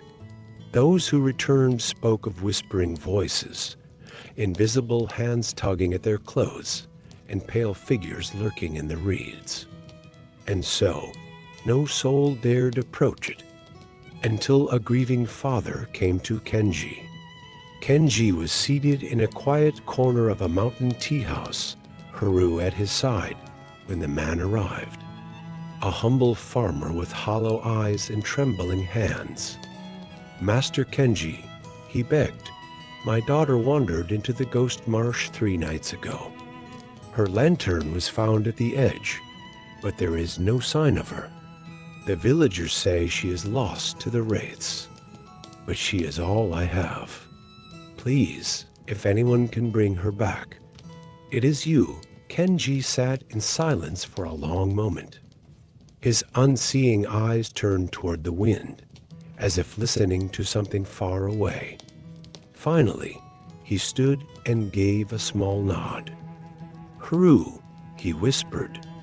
The dog lifted his head, amber eyes sharp, ears twitching as though he too sensed the task ahead. Together, swordsman and dog followed the farmer to the edge of the marsh. By twilight, the marsh seemed alive. The air was heavy and wet, and the reeds swayed as though they were speaking to one another. The fog rolled thick and gray, swallowing all sound but the slow trickle of dark water. Kenji stepped forward, his bare feet sinking into the soft ground. Haru moved ahead, nose to the earth, ears flicking at every sound. "Stay close, Haru," Kenji murmured, and then he heard it. A whisper. At first, it was faint, like a breeze through the reeds. But soon it became clear, a voice soft and childlike, calling from deep within the fog. "Help me, please." Kenji's grip tightened on his sword. It was the voice of the farmer's daughter, or so it seemed. But Kenji knew better than to trust the marsh. He tilted his head, listening closely, his senses reaching out into the mist. As they ventured deeper, the air grew colder, and the whispers multiplied. They came from all sides, soft as silk, but full of malice. Some voices laughed, others wept. Fingers of mist clawed at Kenji's robes. A lesser man would have turned back, but the blind swordsman strode on, his faith in Haru unshaken. Suddenly, Haru froze. His growl rumbled low and deep. Kenji stopped, hand on his sword. From the fog, a shape emerged. A young girl in a tattered kimono, her hair hanging limp over her face. "Help me," she whispered. "Please, sir." "I'm so lost." Kenji's sightless gaze fixed upon her. Though blind, he could sense something was wrong. Her steps made no sound, and the air around her was unnaturally still. Haru snarled louder, teeth bared. "You were the voice of the living," Kenji said softly. "But you do not belong to this world." The girl's head snapped up. Her face suddenly withered and gray, her eyes empty pits of darkness. She opened her mouth, and a horrible wail erupted, high and shrill, like 1,000 voices crying out at once. The wraith lunged. Kenji moved with the swiftness of a striking serpent. His blade left its sheath, slicing through the air with a sound like a whisper. The wraith's cry was cut short as Kenji turned, his blade flashing in the dim light. Silence. The mist swirled violently as the wraith's form crumbled into shadows, dispersing into the air. But Kenji knew this was only the beginning. The whispers around him grew louder, Angry now, a chorus of the forgotten dead. From the fog, more wraiths came. Pale hands reached for him, their faces twisted with sorrow and rage. Haru, Kenji called. The loyal dog darted forward, weaving through the mist, barking ferociously as he harried the spirits. Kenji turned his body, every swing of his blade precise, cutting through the restless dead like wind through grass. He did not falter, did not hesitate.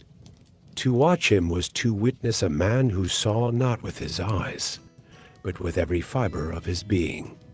The wraiths fell one by one, their forms dissolving like smoke, their anguished cries fading into the night. When the final spirit was silenced, the marsh fell still. Kenji stood with his sword at his side, his breathing calm and measured. Haru returned to his master, his fur damp and his amber eyes bright with vigilance. Then, from the reeds, they heard a faint sobbing, a sound that did not belong to the dead. Haru led the way, and there, huddled beneath the twisted roots of an old tree, they found her, the farmer's daughter, alive but weak, her face streaked with tears. Kenji knelt beside her, his voice gentle. "You are safe now." She clung to his arm as Haru nuzzled her hand, his warm presence a comfort against the chill of the marsh. Together, they made their way back, the mist parting before them as though even the marsh itself dared not stand in their way. At dawn, when they returned to the village, the farmer wept as he embraced his daughter, bowing deeply before Kenji. "Master Kenji," he said, "you have done what no man dared to do. How can we ever repay you?" Kenji shook his head, his hand resting lightly on Haru's back. "The living must guide the living home," he said quietly. "That is payment enough, and so." The swordsman and his loyal dog disappeared once more into the morning haze, leaving behind a village forever changed and a story that would be told for generations. The tale of Kenji and the Wraith of the Whispering Marsh. Kenji and the Gnome's Missing Cat. In a quiet, forgotten part of the forest, where mushrooms grew as big as stools and fireflies glowed like lanterns, there lived a peculiar little gnome named Tibbin Knockroot. Tibbin was not like most gnomes. He was a tinker by trade, always tinkering with strange devices that whirred, clicked, and clattered. His only companion in his solitary life was his plump, mischievous orange cat, Saffron. But one afternoon, Saffron did not come home. Tibbin searched high and low, under tree roots, in hollow logs, and even up in the high boughs where she liked to nap. But the cat was nowhere to be found. As night fell, Tibbin became frantic. The forest could be a dangerous place after dark, even for a cat as clever as Saffron. Desperate, he remembered an old tale of a swordsman who could defeat monsters and demons alike. A man who saw without seeing, and who traveled with a great black hound. Tibbin had heard whispers that the swordsman passed through nearby woods. And so, with his little gnomish courage and a satchel of tools, Tibbin set off to find the blind swordsman. Tibbin found Kenji and Haru near the forest's edge. Kenji was seated beneath an ancient tree, resting as the soft hum of cicadas filled the air. Haru lay beside him, ears twitching, listening to the sounds of the world. When Tibbin approached, his footsteps barely audible on the mossy ground, Haru raised his head, his golden eyes glowing in the dusk. "Excuse me, Master Swordsman," Tibbin squeaked. "I need help." "Well, it's not really me. It's my cat. She's missing, and she's my only friend. Please, can you and your hound find her?" Kenji turned his face toward the small voice. Though he could not see, the gnome's trembling words told him everything he needed to know. "A cat, you say?" Kenji's voice was calm. "And where did you last see her?" Tibbin's voice quivered. "Near the old mushroom grove, but I heard strange sounds out there. I think something's taken her." Kenji rose, smoothing out his tattered robes. "Haru," he murmured, and the loyal hound stood at his side, ready for the task. "Lead the way, little one," Kenji said. "Let us find your friend." The old mushroom grove was a place of wonder and unease. Towering mushrooms dotted the clearing like crooked houses, their caps glowing faintly in shades of blue and green. Shadows stretched unnaturally long, and the air felt thick, as though it held its breath. Haru's nose twitched, and he let out a low, short bark. "Something's here," Kenji said quietly, his hand resting on his sheathed sword. "Something that shouldn't be." Tibbin clutched his satchel nervously. "Do you think it has saffron?" Kenji tilted his head, listening to the world around him. "Patience, little one." Suddenly, from behind a massive mushroom, there came a sound. A soft, lilting meow. Tibbin's face lit up. "That's her. That's Saffron." But before he could rush forward, Haru growled. A deep, rumbling warning that made the gnome freeze in his tracks. Kenji turned his face toward the source of the sound. He could sense it now, a presence lurking just out of sight. "Show yourself," Kenji said softly.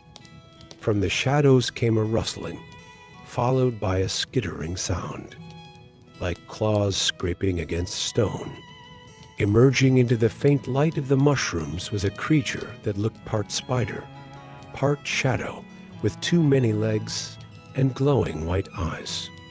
Clutched in its spindly grasp, unharmed but indignant, was Saffron, the plump orange cat. Tibbin gasped. "The shade spinner," he cried. "It's a creature of the dark. It steals shiny things and soft things for its nest." Kenji smiled faintly. Double quotes Haru dot double quotes dot at his command. Haru lunged forward, barking ferociously, his voice echoing through the grove. The shade spinner hissed, its many legs scattering over the ground as it tried to retreat into the darkness. But Haru was fast, snapping and growling, forcing the creature to drop its prize. Saffron tumbled to the ground with a startled thump. "Grab her, Tibbin," Kenji ordered calmly. Tibbin rushed forward, scooping Saffron into his arms. The cat meowed in protest, but buried her face in his chest, her purring starting up like a little motor. The shade spinner, sensing its defeat, hissed once more before disappearing into the shadows, its glowing eyes vanishing like fading embers. Kenji turned to Tibbin. "She is safe. Let us leave this place." Back at Tibbin's cozy little burrow beneath an old oak tree, the gnome fed Saffron a bowl of cream while babbling his endless thanks to Kenji and Haru. "I don't know how to repay you," Tibbin exclaimed, his voice squeaking with gratitude. "You've saved my dear Saffron. Please, let me make something for you. A new blade? A charm for your dog?" Kenji shook his head, seated on the floor near the fire. "No payment is needed," Haru stretched out lazily on the rug, let out a contented huff. Saffron, as if sensing the large dog's kindness, padded over and curled up beside him. Haru raised an eyebrow, but didn't move. allowing the plump cat to nestle against his fur. Tibin beamed at the sight. "Well, at least stay for tea. You're heroes to us, after all." Kenji allowed a small smile. Tea would be most welcome, and so, beneath the soft glow of firelight, the blind swordsman, his loyal dog, and a grateful gnome shared an evening of quiet peace. The sound of purring and crackling wood filling the air. From that day on, Tibin told everyone he met about the blind swordsman who saved his cat, though some found the tale hard to believe. But deep in the forest, beneath the roots of an old oak tree, a gnome and his cat knew the truth, and they would never forget the kindness of Kenji and Haru. A light between worlds. A cool mist hung low over the valley as Kenji and Haru padded along an ancient, overgrown path. The sound of the blind swordsman's staff tapping against the stones mingled with the gentle rustle of Haru's padded paws. The pair had been traveling for days, following rumors of a mysterious village that appeared only under the light of the full moon. As night fell, the pair arrived at the edge of a dense forest. Kenji paused, tilting his head toward the faint sound of a bell chiming softly in the distance. Haru's ears perked, and the loyal dog gave a low, questioning growl. "Easy, Haru," Kenji murmured, his hand brushing the top of Haru's head. "Do you hear it? The bell guides us. Let's see where it leads." They entered the forest, where the mist thickened and the air turned strangely warm. The bell's chiming grew louder, and before long, a dim, flickering light appeared through the trees. As they approached, Kenji discerned the faint outline of a lantern swaying gently in the air, though there were no hands to hold it and no pole to support it. A hollow, echoing voice came from the lantern. "Traveler, why do you wander so deep into the woods?" Kenji stood still, his hand resting on the hilt of his katana. "I am searching for a village that appears under the moonlight. Do you know of such a place?" The lantern bobbed in the air, its light pulsing with what seemed like amusement. "Many seek the village, but few find it. What will you offer in return for my guidance?" Kenji hesitated, but Haru stepped forward, wagging his tail slightly as if sensing no immediate threat. "I offer only my purpose," Kenji said after a moment. "To protect the innocent, to right wrongs, and to walk the path of balance. If this village needs my aid, I will give it." The lantern paused, its light steadying. "Very well," it said.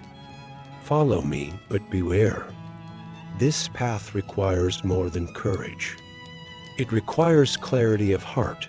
For hours, the lantern led them through twisting trails, each more surreal than the last.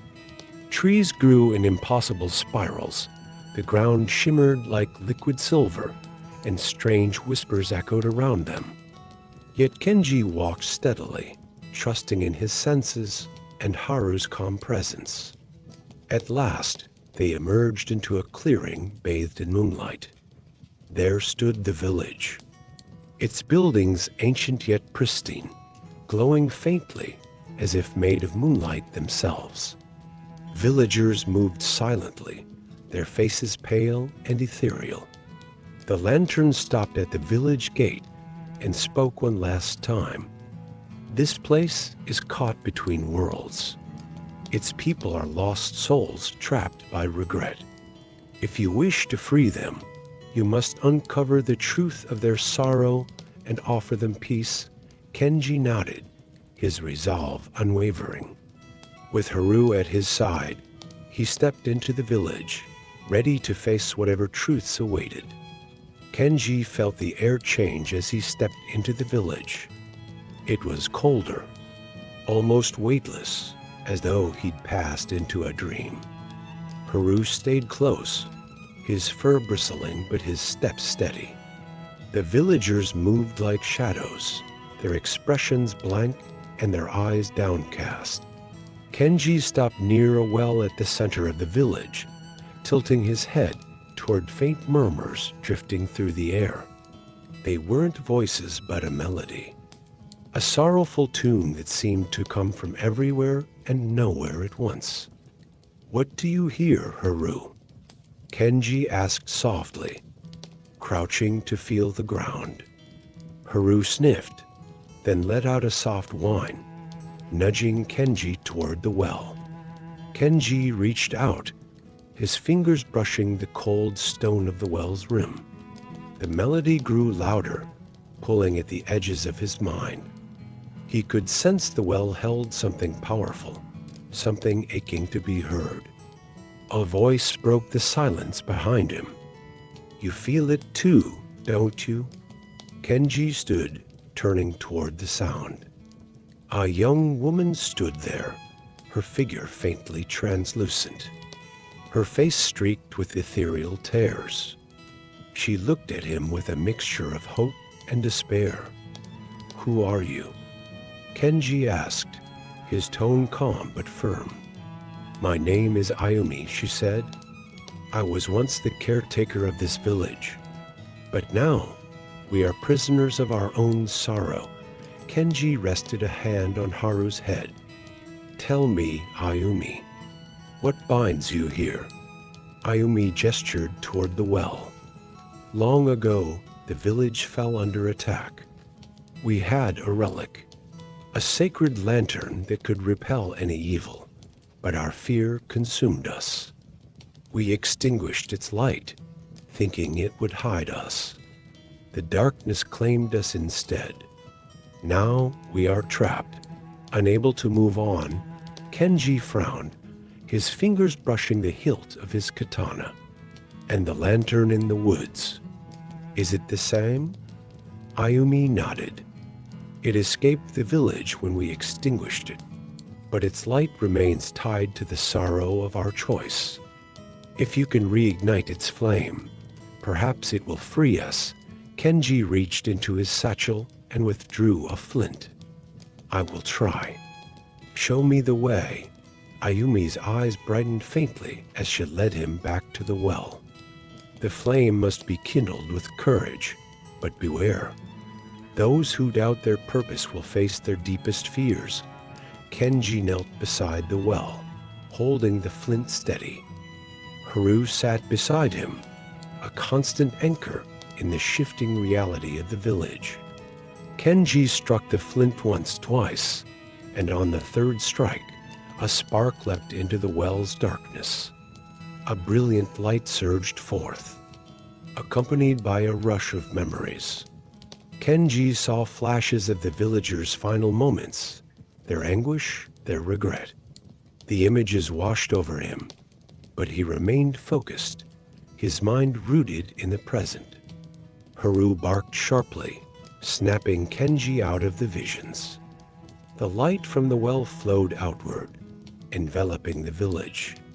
The villagers paused, their blank expressions softening as their forms grew brighter. Ayumi stepped forward, her figure now radiant. "You've done it.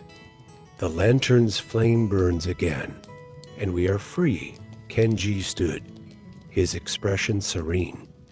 "Will you pass on now?" She nodded. "Yes, but know this, wanderer. Your journey is far from over. You carry a light within you, one that will guide not only yourself, but many others. Double quotes. As the villagers dissolved into beams of moonlight, the lantern from the woods appeared, hovering silently before Kenji and Haru. Its flame flickered warmly, as if offering gratitude. Kenji bowed his head. "Come, Haru. Our path continues." The pair turned and walked back into the forest, the lantern floating gently behind them, casting its light on the shadows of the unknown.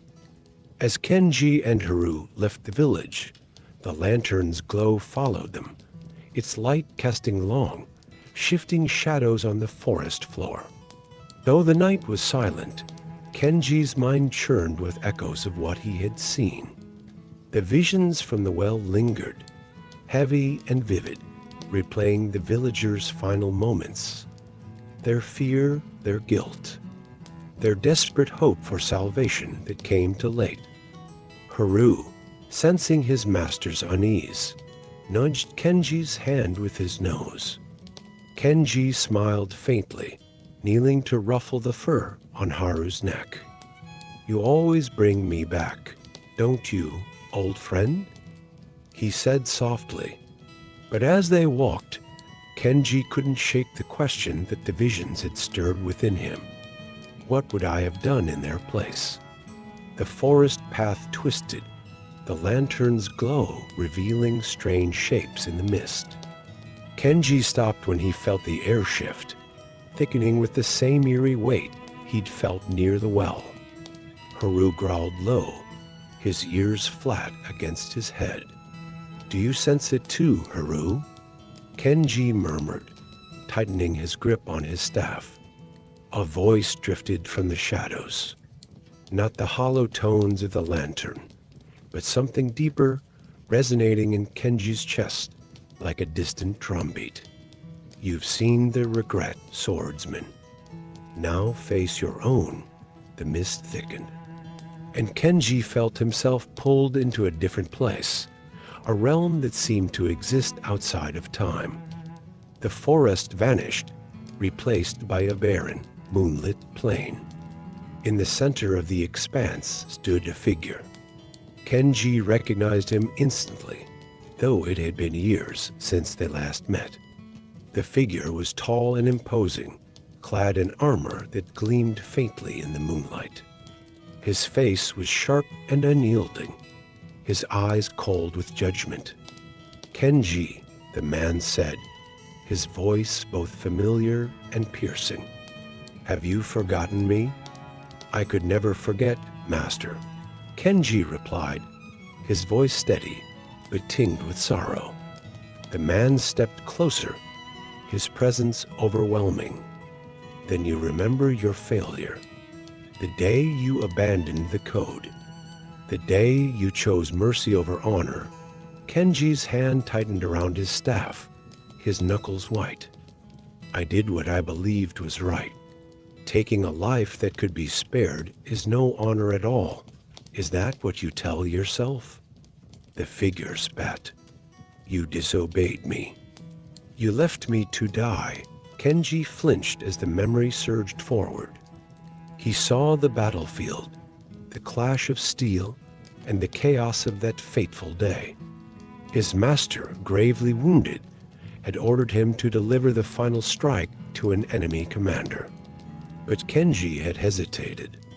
He had seen something in the enemy's eyes. Fear, desperation, humanity. He had spared the man and carried his dying master from the field instead.